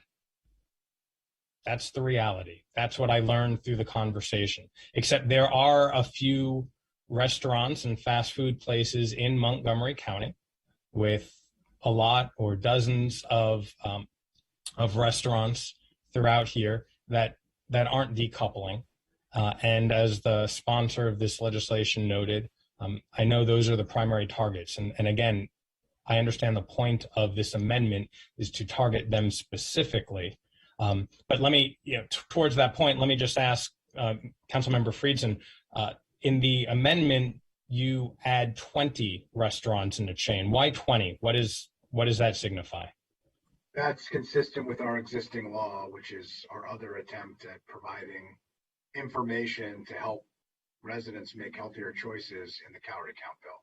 So in 2010, we adopted a bill as a county prior to you and I being on this body, and the 20 or more nationally would reflect a chain restaurant. So the goal here was to be consistent with county law that's already on the books, which is already addressing a similar issue, albeit not the exact same issue, but a very similar issue. It seemed, I thought, imprudent to have two different standards for what seemed to be similar intentions for empowering residents to make healthier choices, which is something that I do support. Understood. Trying to find some continuity within the law. Well, and so back then, when that law was introduced, including when the trans fats law was introduced, all of those have actually been picked up as for FDA or for national standards. And we were trendsetters at the time. I know Councilmember Leventhal led some of those efforts. I'm not sure who else did, but I know he certainly, in his Health and Human Services chair capacity, led a lot of those conversations. But the point there is that they've now taken on national prominence. And so this has not yet gotten to that point. And then also looking through the packet, I saw the testimony that McDonald's provided. And McDonald's had a litany of health measures and menu changes that they have undertaken over the last number of years. Good. I'm glad they've done that. But they've only done that because of pressure, public pressure, municipal pressure, and state pressure. And I feel that without having something like this, that we're not going to continue advancing our health goals. And I know we all share those health goals. And so what I'm trying to say is that I understand the point of the amendment, but I think that there are other ways within the existing legislation that should ease any concerns of any mom or pop restaurant, recognize what we're really trying to do, because it is all on video, and I've shared some of it with you now about the ins and outs of the bill. And for that reason, I won't be supporting the amendment. Thank you, Council Vice President Glass. We've got Councilmember Reamer followed by Councilmember Navarro. Councilmember Reamer. Thanks. I'm not sure if I remember anymore what I was going to ask about. It may have been addressed, but generally, my experience with restaurants offering children's menus is that they usually offer burgers and fries, which would subject them, at that point, it's a combination of items. And so they would need to offer a healthy option as well, which I think, they'll have to figure out through this the calculator, and spaghetti with, tomato sauce probably qualifies. Well, actually, I don't know. It may not. So I don't know. They'll figure it out. Okay. Thanks. Thank you. Councilmember Navarro. Thank you so much. Well, first, since I haven't spoken generally on the bill, then I'll speak on this amendment. I co-sponsor because I think we've seen extraordinarily close all these issues around obesity, but at the same time, I know I have noticed that most restaurants are definitely moving towards this space of providing healthier options. And as President Albornoz was talking about some particular dishes, I'm always in awe of how Venezuelan food has been repackaged. And it's like gluten-free, and there's like the vegetarian options and the vegan options. Who knew the Venezuelan comfort food that I grew up with could be so healthy? But it really is how a lot of these restaurants, have been able to figure out, how to provide also these options on their menu. And they've just been so creative. I think Lido's now offers like a cauliflower crust pizza, which is like so cool. So I do think that, this is an opportunity to open that door for more innovation and more creativity around healthier options. And I just wish that, when my kids were younger, I just wish that we had those options that I could have pointed to other than, just chicken nuggets, and I just love that, and fries. But so yeah, I think, and I understand, I do get Councilmember Fitza's point, but I do think that there are ways to create some, healthy options and be innovative and still be super tasty and super awesome. So I will not support the amendment. Thank you. Thank you so much. Councilmember Katz. Thank you very much. When I second the amendment, I did so for discussion, really. I didn't mention it then. But, it also concerns me that if, and to Council Vice President's point, if a restaurant can say, if it's not a combination, then that's not considered a kid's meal.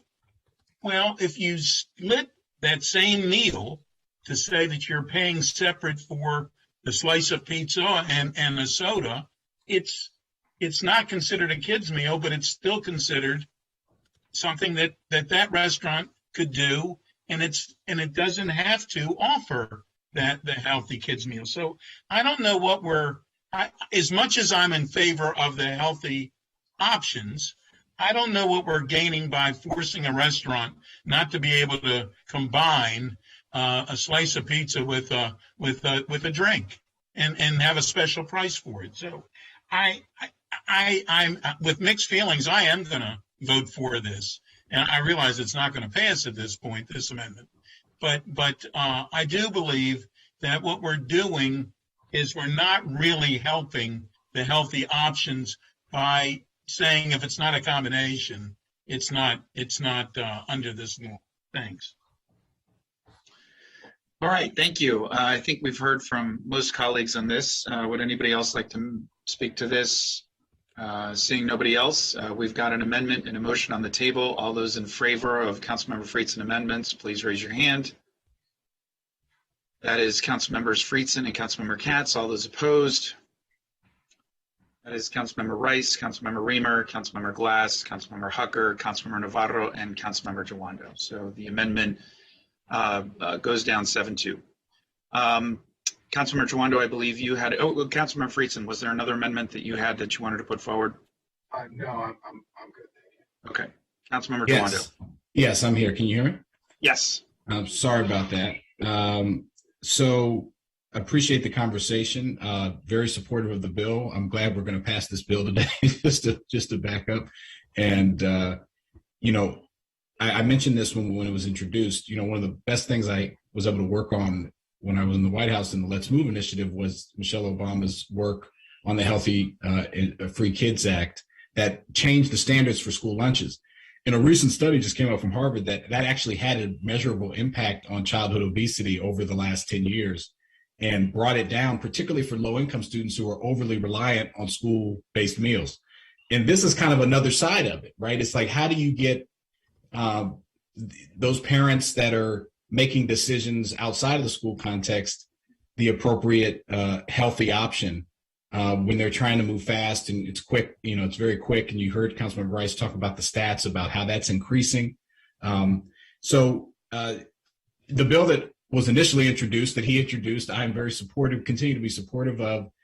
The amendment I have, which I sent around to colleagues, would be to restore the original serving size of fruits or veggies that are not processed from 1/4 cup to a 1/2 cup.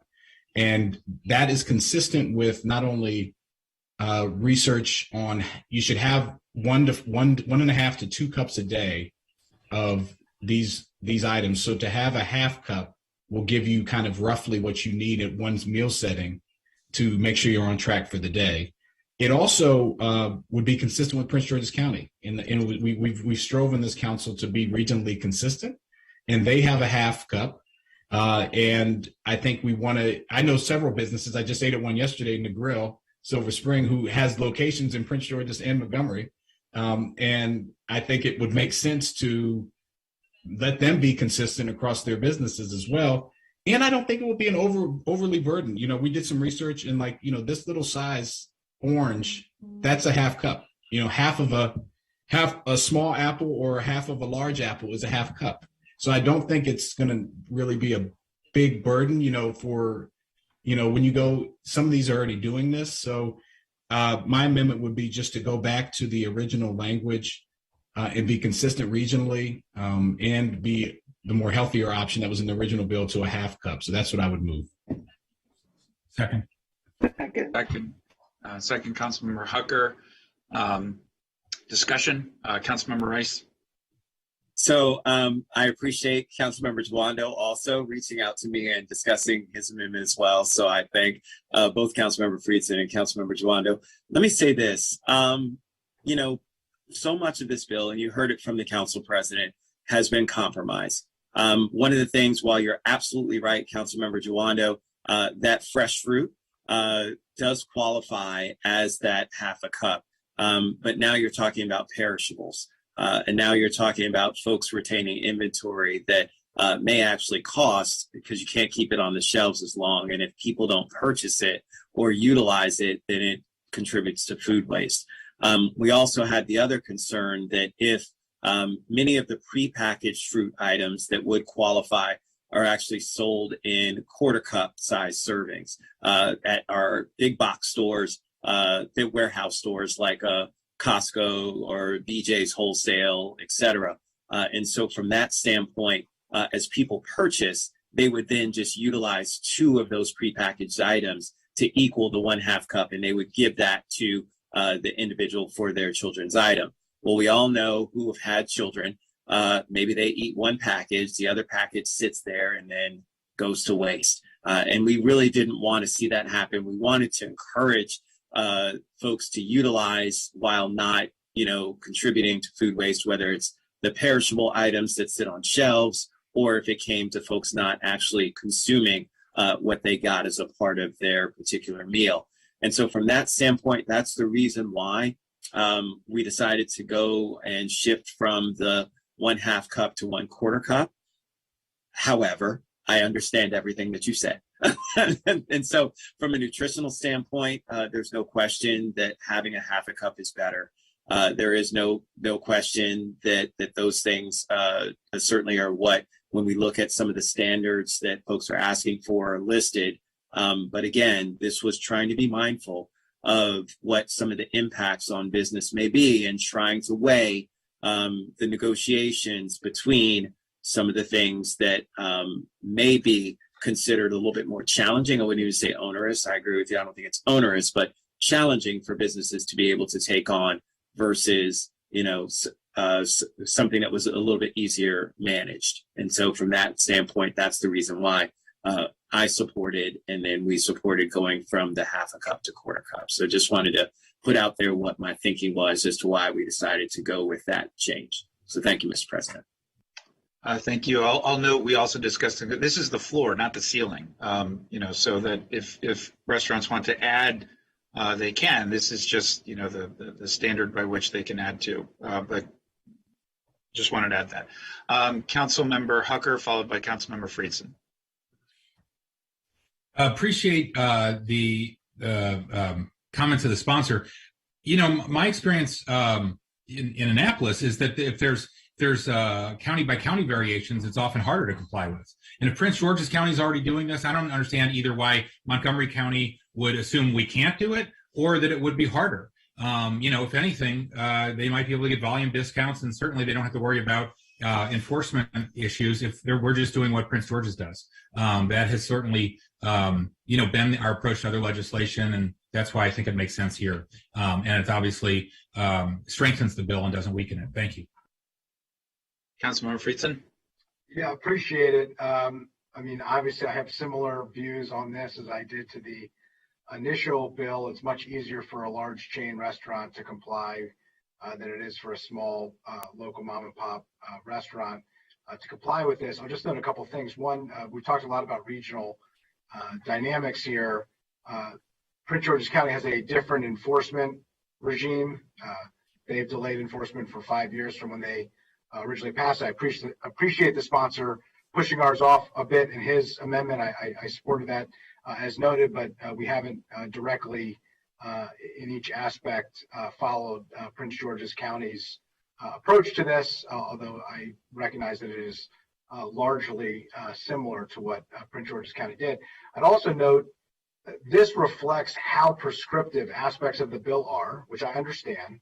And there's absolutely no doubt all the points that were made about, whether or not a 1/2 cup is healthier, whether or not that leads to better outcomes for kids, whether or not that's the desired outcome. We all agree on that, just to be, extremely clear. I absolutely, undeniably agree that, we want more kids to have healthier meals and provide more access to those kids, whether they're government provided, through schools and otherwise, or whether they're, private sector.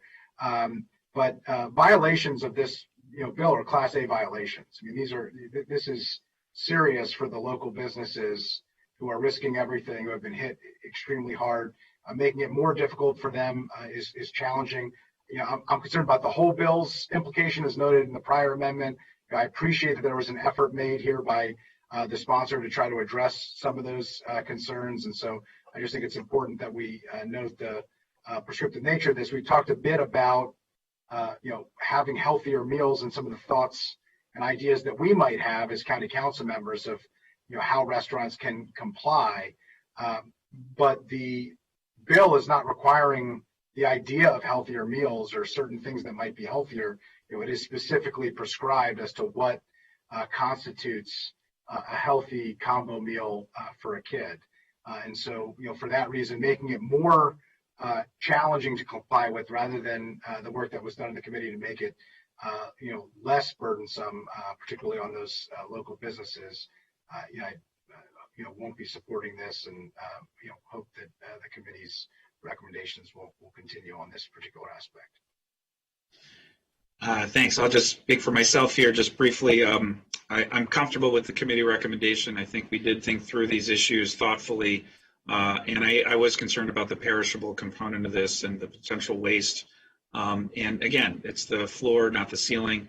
There may be restaurants that do more than half a cup, which would be great. And if it were my kids, they would ask for, well, 2 of the 4 would ask for additional fruit, which would so anyways, all right, we have Councilmember Jawando. Yes, I just wanted to clear up, just to be clear, I do not actually, I think this is a situation where it is the more healthier thing and it's not going to be onerous.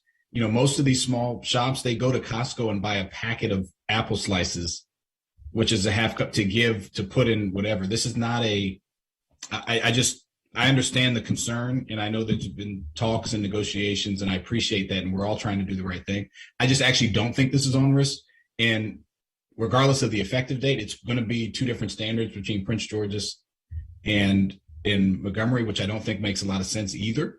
And so I just think when you got the healthier option as the originally introduced, and it's achievable, again, and this is an achievable standard. I just think we should, and for consistency, in the region, we should go with it. But I appreciate the conversation, and thank you, Mr. President. I do too. Okay, we've got a motion and a second on the floor. All those in favor of Councilmember Jawando's amendment, please raise your hands. All right, that is Councilmembers Hucker, Councilmember Jawando, and Councilmember Navarro. All those opposed to Councilmember Jawando's, please raise your hands. That's Councilmember Friedson, Council Vice President Glass, myself, Councilmember Katz, Councilmember Rice, and Councilmember Reyna. So the amendment goes down 3-6. All right, I don't believe that there are Councilmember Rice. Nope, we're good. Yeah. Well, I don't have another amendment, but I just wanted to make a very brief statement, if I could, Mr. President. Please. That's okay. If that's appropriate. So I just wanted to, first of all, thank my colleagues, because I believe that the product we have before us is something that is transformational and is going to make a difference in our communities. Medical News today said that among food and beverage marketing, 40% of the ads to 2 to 17-year-olds promoted fast food, and disparities in ads targeting various ethnicities or races has increased over the years. Fast food, which includes all our pizzas, burgers, chicken, fried chicken, all candy, sugary drinks, all of that, comprised of 86% of food ad spending on TV programming that targeted Black individuals. No healthy items were promoted on Spanish language TV in the entire year of 2019.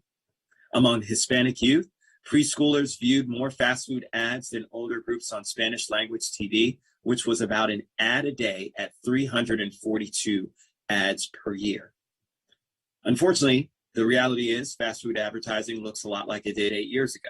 Most major restaurants are spending more than ever on advertising, and that advertising is even more targeted to Black and Hispanic youth today.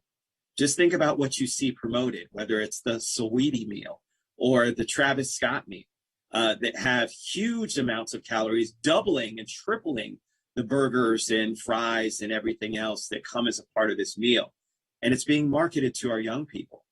And on a government level, people have asked us to make sure that there are nutrition standards that would be introduced for kids' meals. These are experts in our community that are working nationwide and asking local jurisdictions to introduce nutrition standards for kids' meals. That's what we're doing today.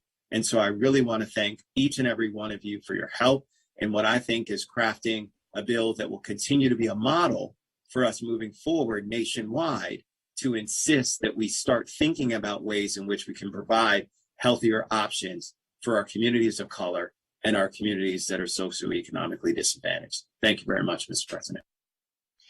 Thank you so much, Councilmember Rice. All right, Ms. Wellens, did we miss anything on this, or can we go to the roll call?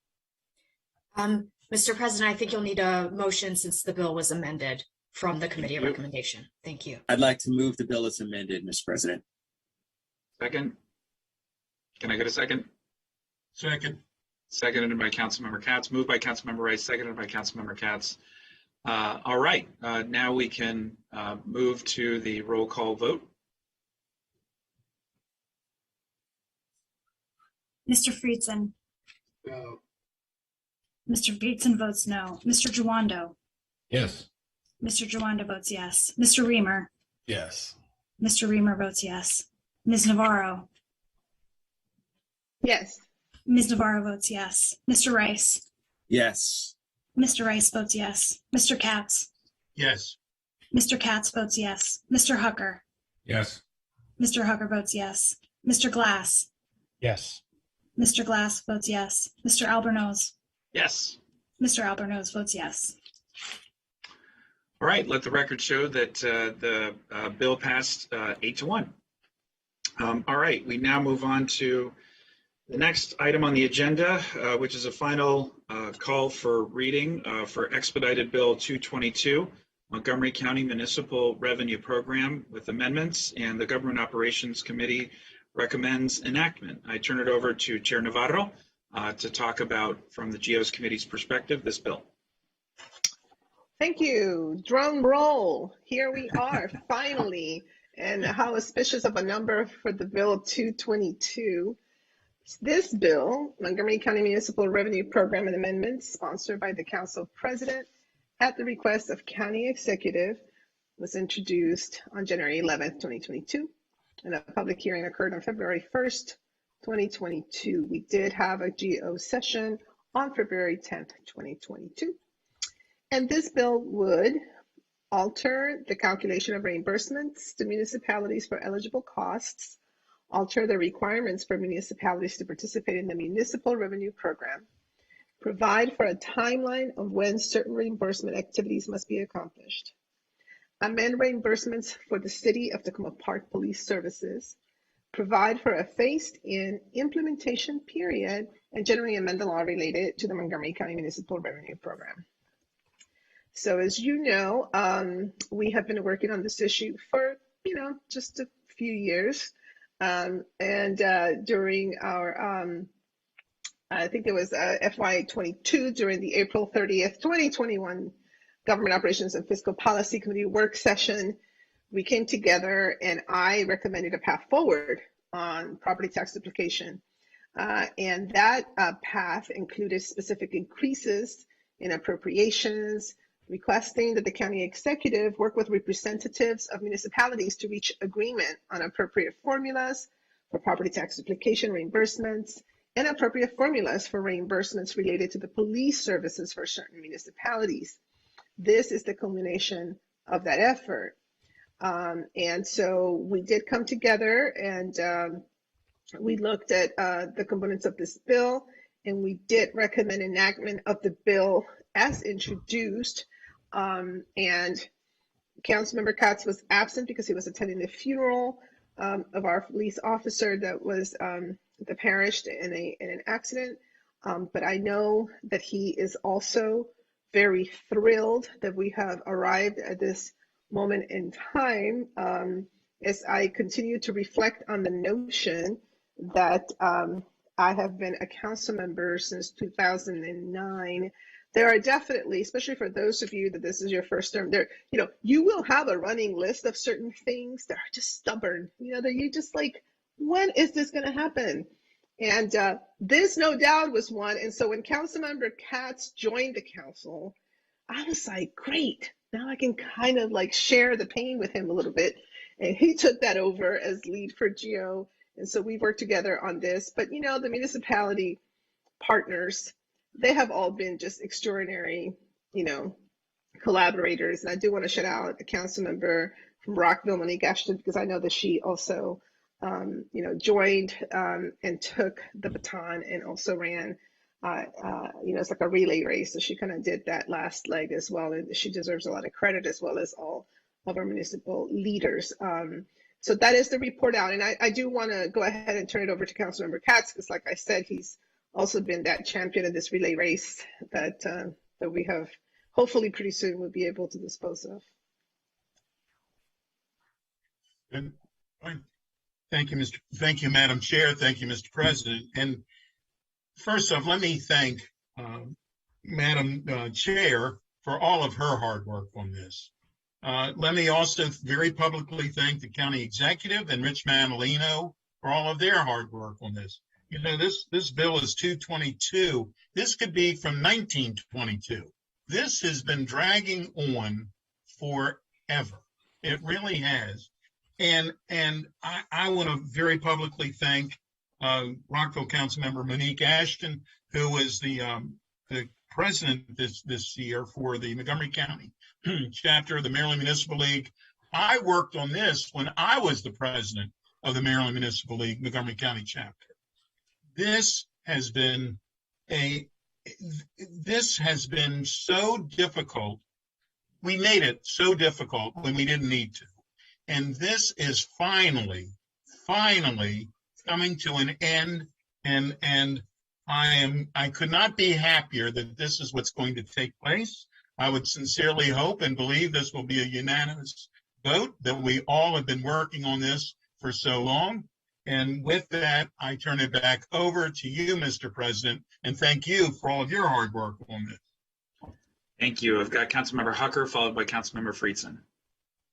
Thank you, Mr. President. I won't belabor it. I just, what a relief it is to be at this point. I want to thank Chair Navarro and all the GO members and Mayor for Life Katz in particular, and Councilmember Friedson and the Council President for all getting behind the special appropriation that we were able to put in together when I was still Council President and pushing this forward. Our municipalities do such critical work every single year in, year out. There are residents of those municipalities who feel like they're overtaxed, and whether they are or they're not, nobody should feel like they're being taken advantage of by the county. And this bill sort of settles that score and finally does right by them. And it's a long time coming. So I'm really grateful to all my colleagues for helping us get to this point, and really looking forward to voting for it. Thank you. Councilmember Friedson, followed by Council Vice President Glass. Yeah, thank you very much. As the district council member who represents by far the most number of municipalities, is certainly an issue that I came into this term being fully versed and well aware of, and as a member of the Government Operations and Fiscal Policy Committee, continued to get my education in the history and the background and the trials and tribulations that have led us to this illustrious moment in time. But I will say that, first of all, I am extremely proud of those municipal partnerships. I think this pandemic has really shown how important that relationship is between county government and our municipal partners. It's been a key to our response here. It demonstrates how important they are in the distribution of public services to residents and why municipal tax duplication is an important issue. I also want to note Ms. Ashton's work and so many others in our municipal leadership. And it has been a personal point of pride and privilege for me to be able to serve on the Government Operations Committee with my colleagues who deserve a tremendous amount of credit, not just since I've been on this council and since we've really taken this up in earnest over the last, I'd say, 2.5 years, but for many years before that, to the council mayor, Mr. Katz, who was working on this issue before he ever walked through the doors as a council member, and his Chair Navarro has been taking this up before she took the gavel, and certainly has led us to this point. So thank you to colleagues, thank you to our partners. I am extremely glad that the regular meetings that we have with our municipal partners will not be dominated by this issue and will be focused on actually providing services to residents who desperately need them and how to partner to improve quality of life and the great place that Montgomery County and so many of our municipalities are. So this is a good day. This is an important step forward, and I'm very pleased that we finally reached this pinnacle. Thank you. Council Vice President Glass.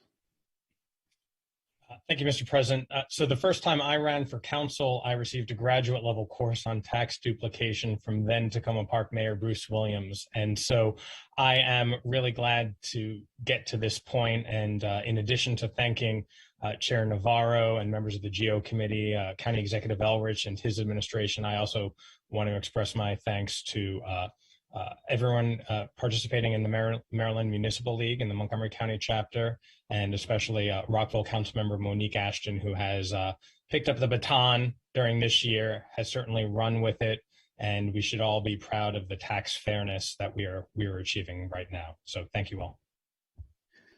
Thank you so much. I'll just make a couple of notes on this as well. So in 2007, when I was appointed as the director of the Recreation Department, I had the opportunity to meet then Mayor Williams, and he gave me that same conversation when I was the director of the Recreation Department, because of course the city has their own Recreation Department, and I very much understood and appreciated the challenges that were laid out.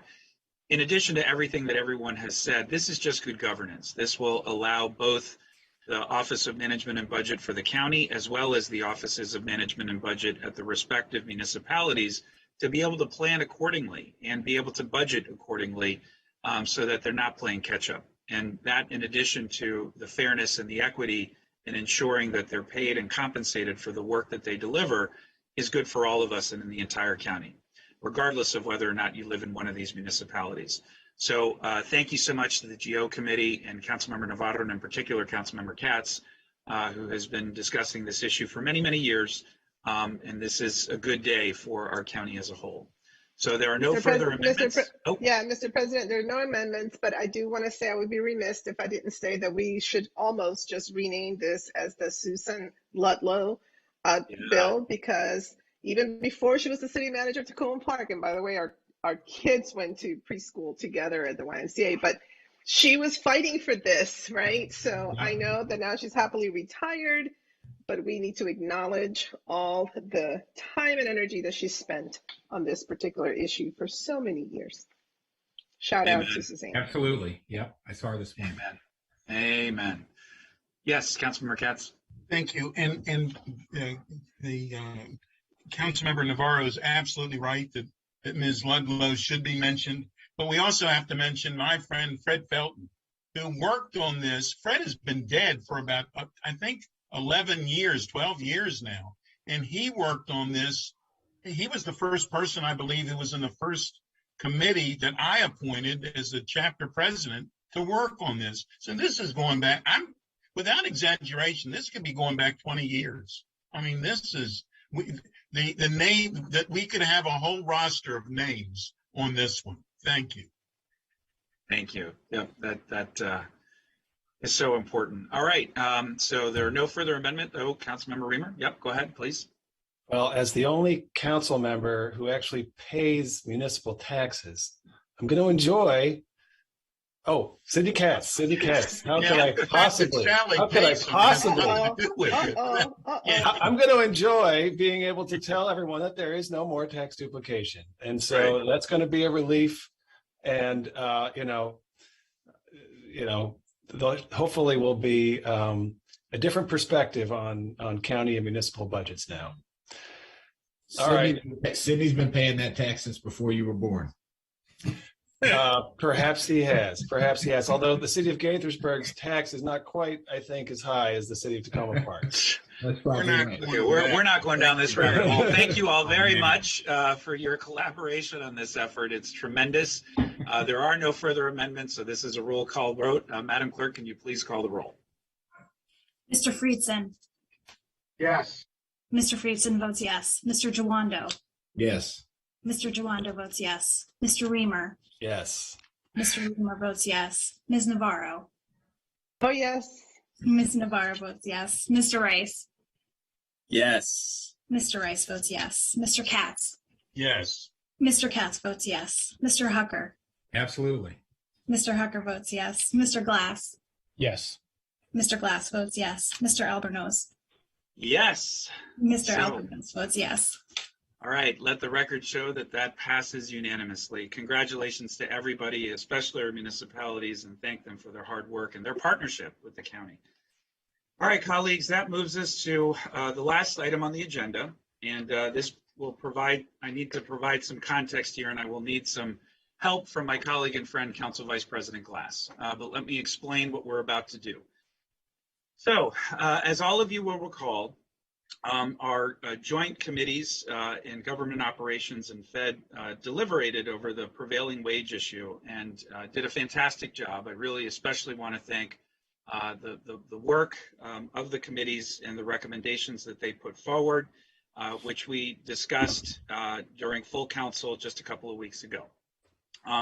Thoughtfully and I think appropriately, there was a provision that was set forth that there be a requirement that before we voted on this measure, there be a fiscal analysis and an analysis to see what the impact would be on county residents so that we could, with our eyes wide open, move this measure forward, which all of us agree is important for many, many, many, many different reasons. During the course of our deliberation, there was an amendment put forward by Councilmember Jawando that passed 5-4 that included information about sorry, it's just government operations. It's been a long day, so my apologies once again. I think it's the third time I've had to apologize to you, Chair Navarro, but one more time.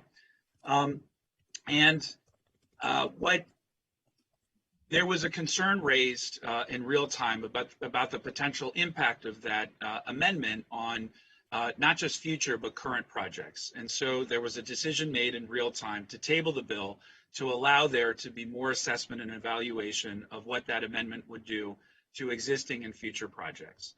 The bad news is we do not yet have that information completed at this point, but the good news is that our central staff, as always, has been diligent in securing responses and answers so that, again, we can have our eyes wide open in thinking through the implications of the amendment that Councilmember Jawando put forward. Because from a procedural standpoint, we are required within the next meeting of an amendment being pushed forward to help ensure that we provide our staff with some more time to provide the research as requested and agreed to by the majority of the council. We need to do a few things today in order to be able to move this forward. And specifically, we are going to have to move that we suspend essentially the amendment put forward by Councilmember Jawando temporarily, and I don't want to in any way prejudice that amendment, but what this will do is to give us a longer runway in order for us to be able to conduct this research and analysis. At the end, I will provide a motion in the series of motions I'm about to make that will set a date certain for us to come back and vote on this bill, because we are going to vote on this bill.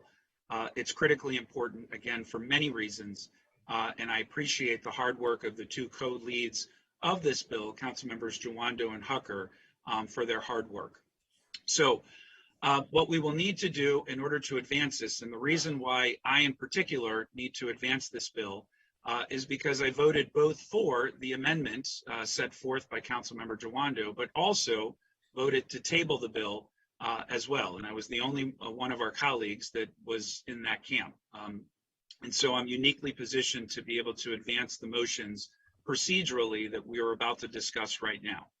And so that is why we are here. This is only to buy us some more time so that we can have a more thoughtful and deliberative discussion regarding the amendment, and we'll see where we end up when we come back before March 22nd.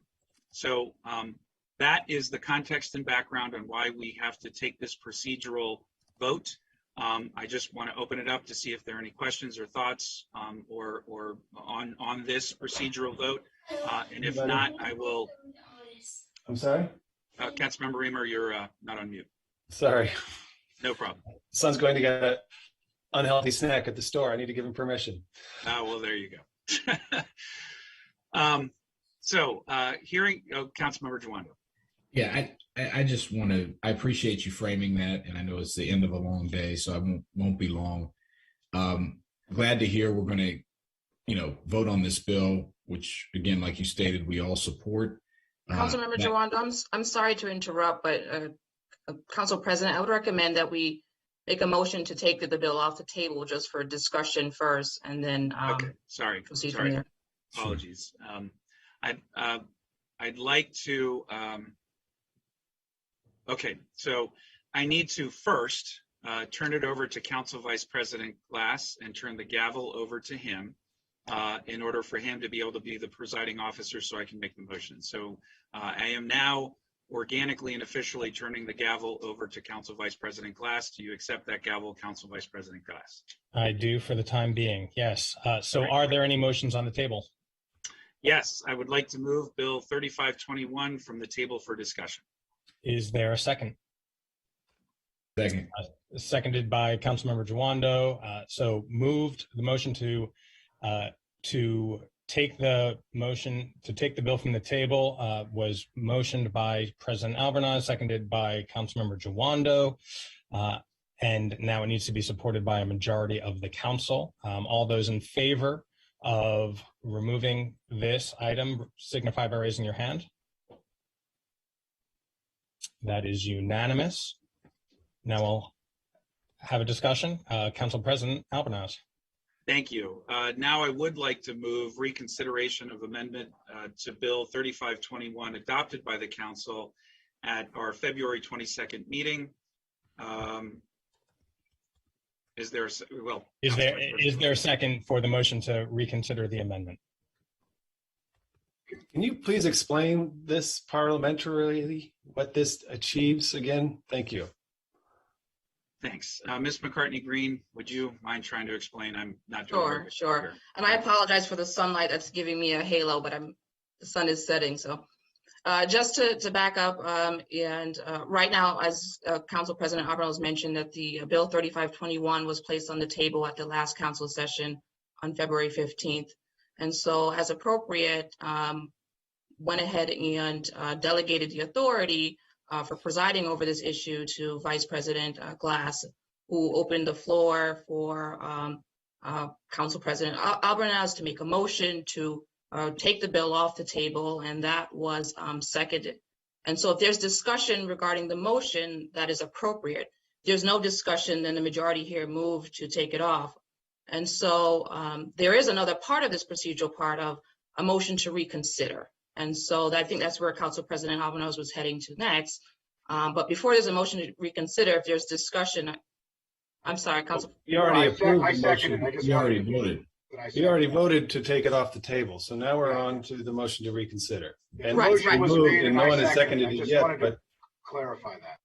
I was just trying to understand the motion to reconsider, which I believe vacates the previous amendment. I don't fully understand why this is, but anyway, I want to. According to our rules of procedure, a motion to reconsider does not vacate immediately, because you can do a motion to reconsider and postpone the vote. And if I propose, that's what Council President was purporting, to a motion to reconsider and to postpone the vote.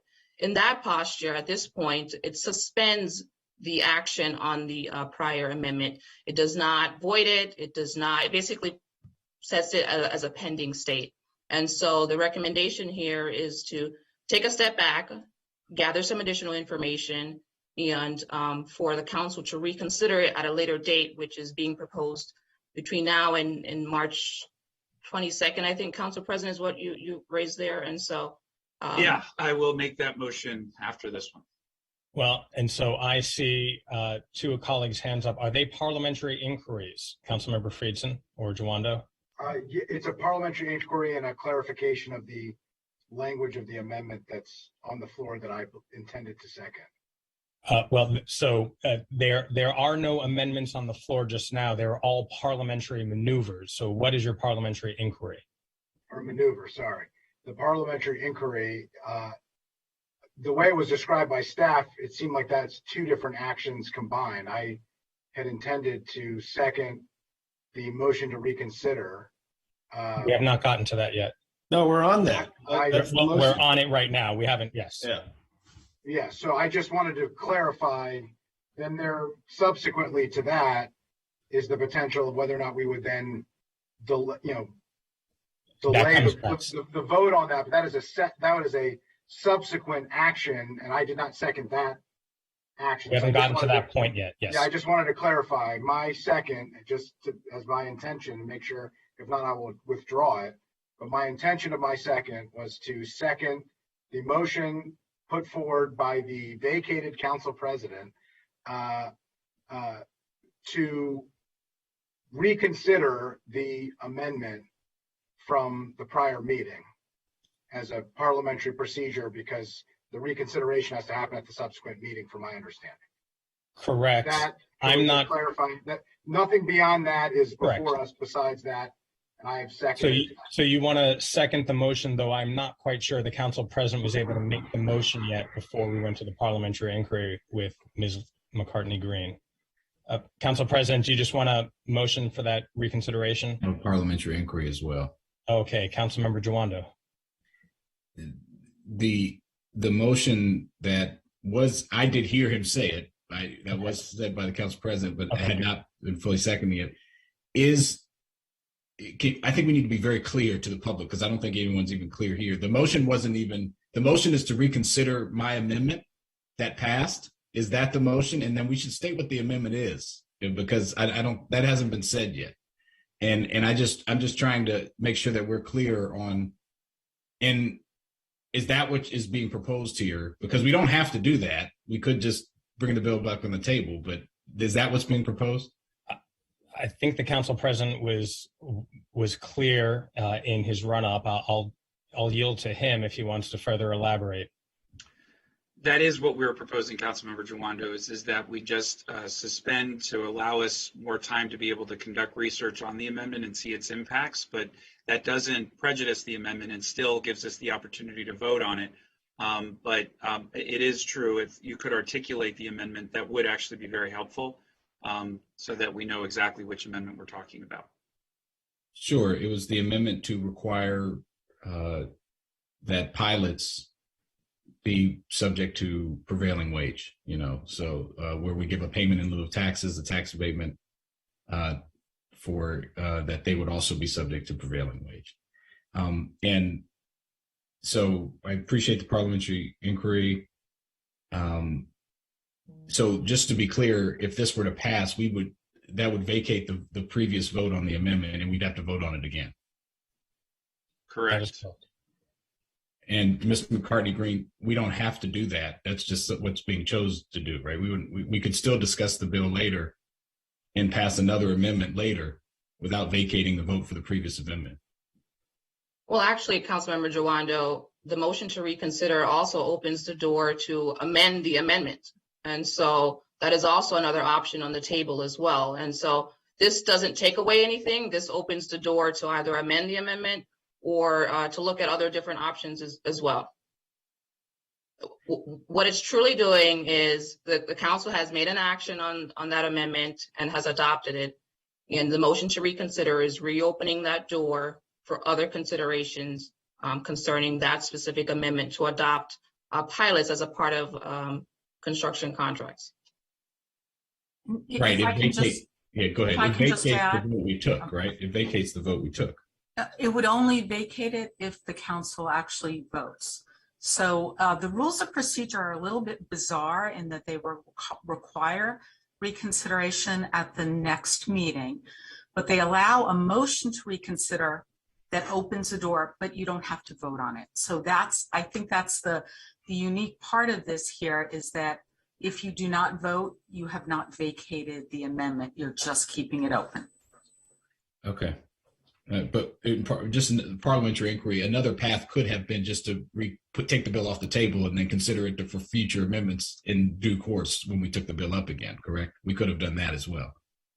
But that would mean the amendment would have to stand. You could not, if you do not vote for the motion, or if you do not have the motion to reconsider today, then you could not at a future point decide. Okay. Thank you. I think I just want to be clear so people understood. So thank you. Thank you very much.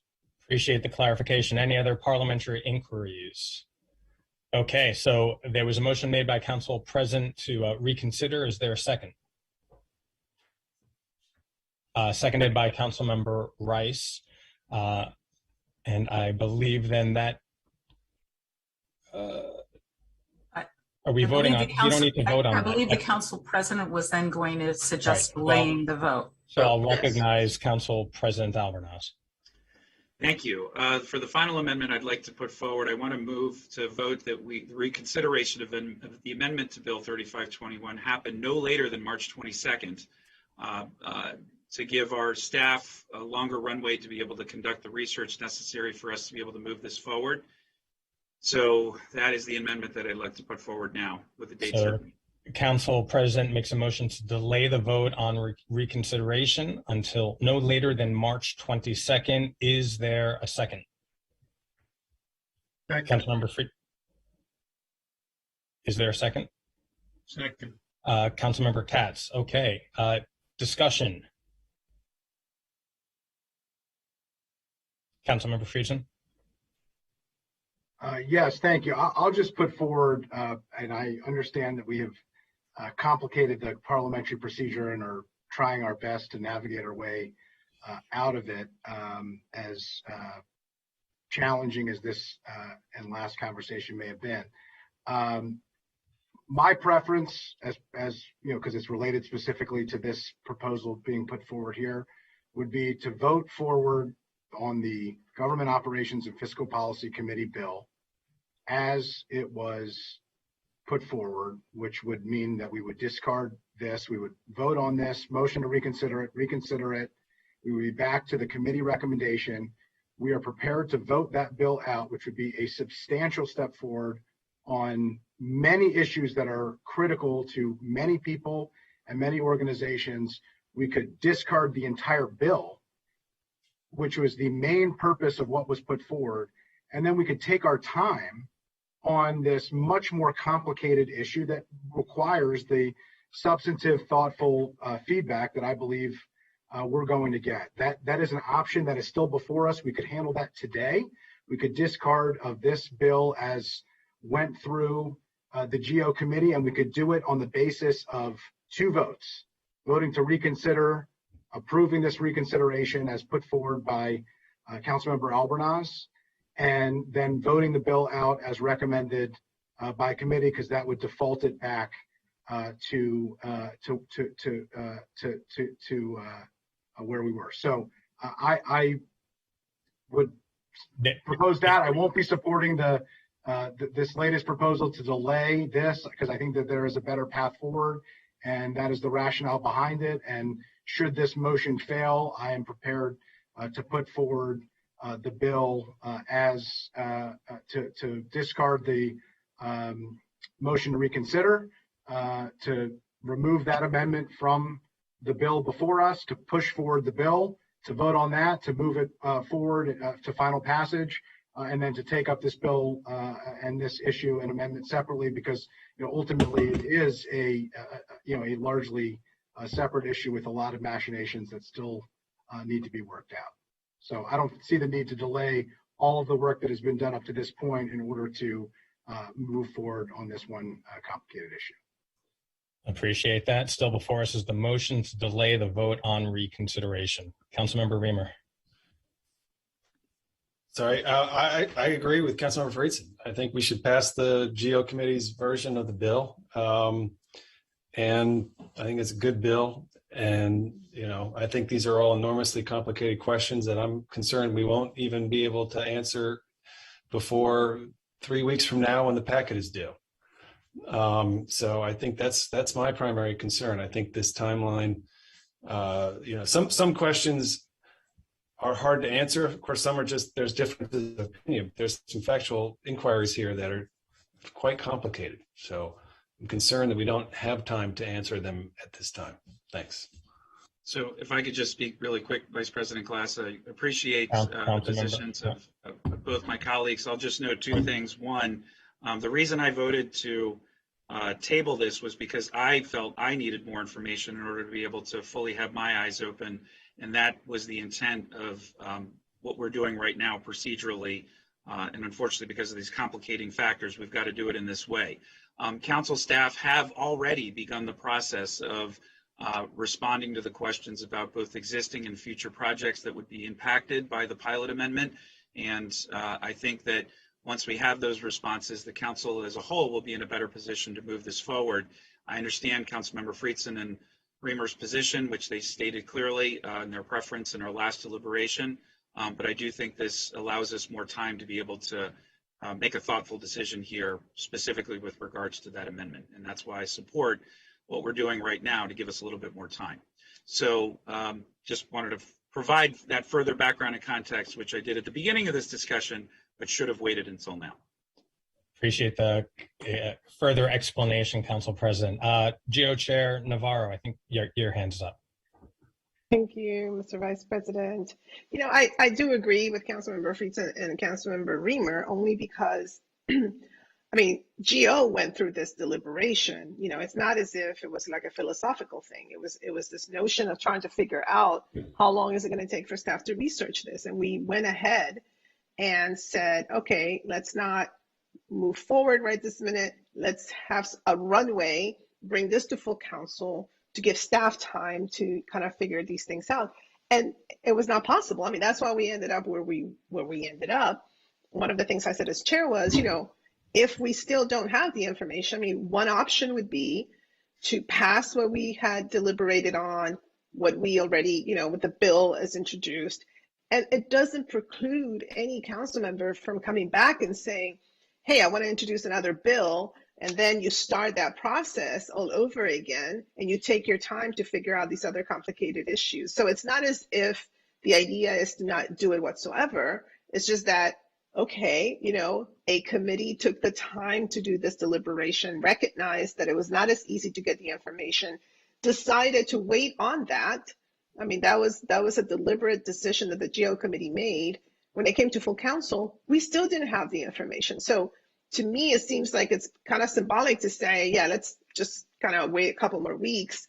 Given that we've done all this work already, why not pass the bill as it came out of GO, and then do this thorough patient review to understand the implications and the impact, which can be significant, right? And you know, if for some reason we have all that data in front of us and there are certain things that we could do to mitigate that and still move on with pilots, I mean, that might be an issue, might be an option. I don't know. I just don't see how, after all of this conversation, after the work of the GO committee, after even saying, hey, let's just bring it to full council, let's just leave those two pending items, still didn't have the information.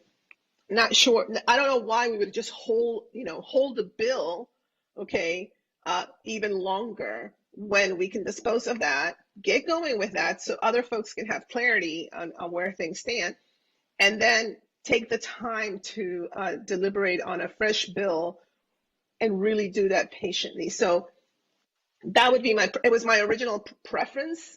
I did not expect it to go this way during the council deliberation, but that's why we were so completely careful how we choreographed all of this, because it was absolutely clear that staff, it was a little more complicated than we all expected.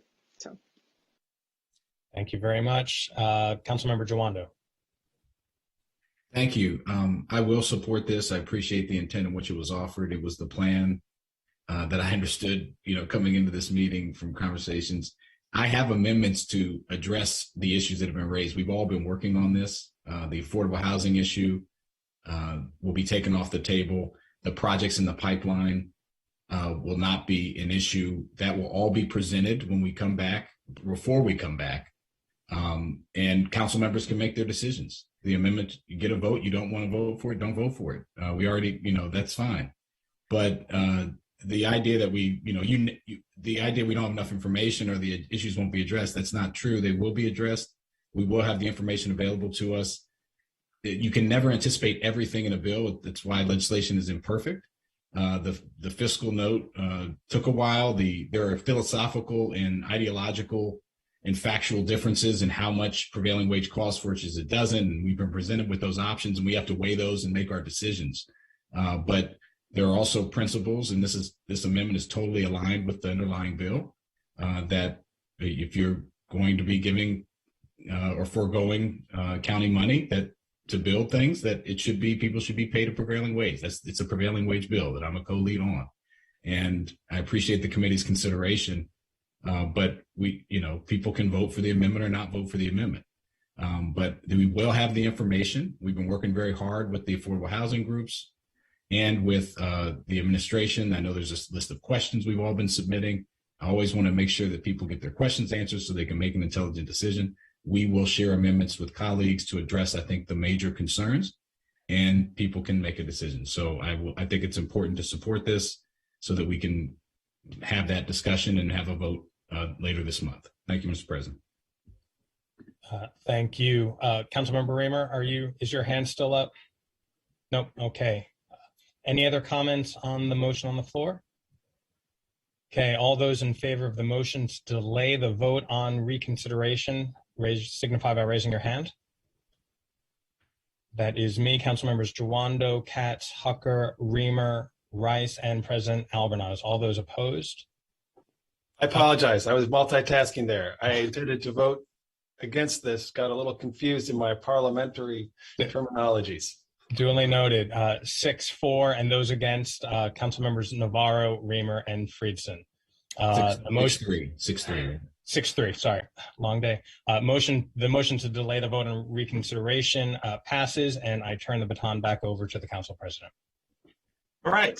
Thanks, everybody. I appreciate everybody's thoughtful conversations. And as noted, we will have responses to the questions that have been raised shortly. And there will, as I'm hearing, be additional amendments move forward, which we will be discussing as well. And as I committed to, we will be doing this on or before March 22nd. March 22nd is my birthday. So it's a good bookend for us to be able to hopefully celebrate the passing of this important bill. All right, so that is the end of a very long day. Thank you all very much. We do have our town hall later this evening at 7 o'clock to discuss our status of mental health in our community with some resources to bear. I want to thank everybody who's worked on that discussion tonight, and I look forward to seeing everybody later this evening. And with that, we are adjourned until 7 p.m. this evening. Thanks a lot.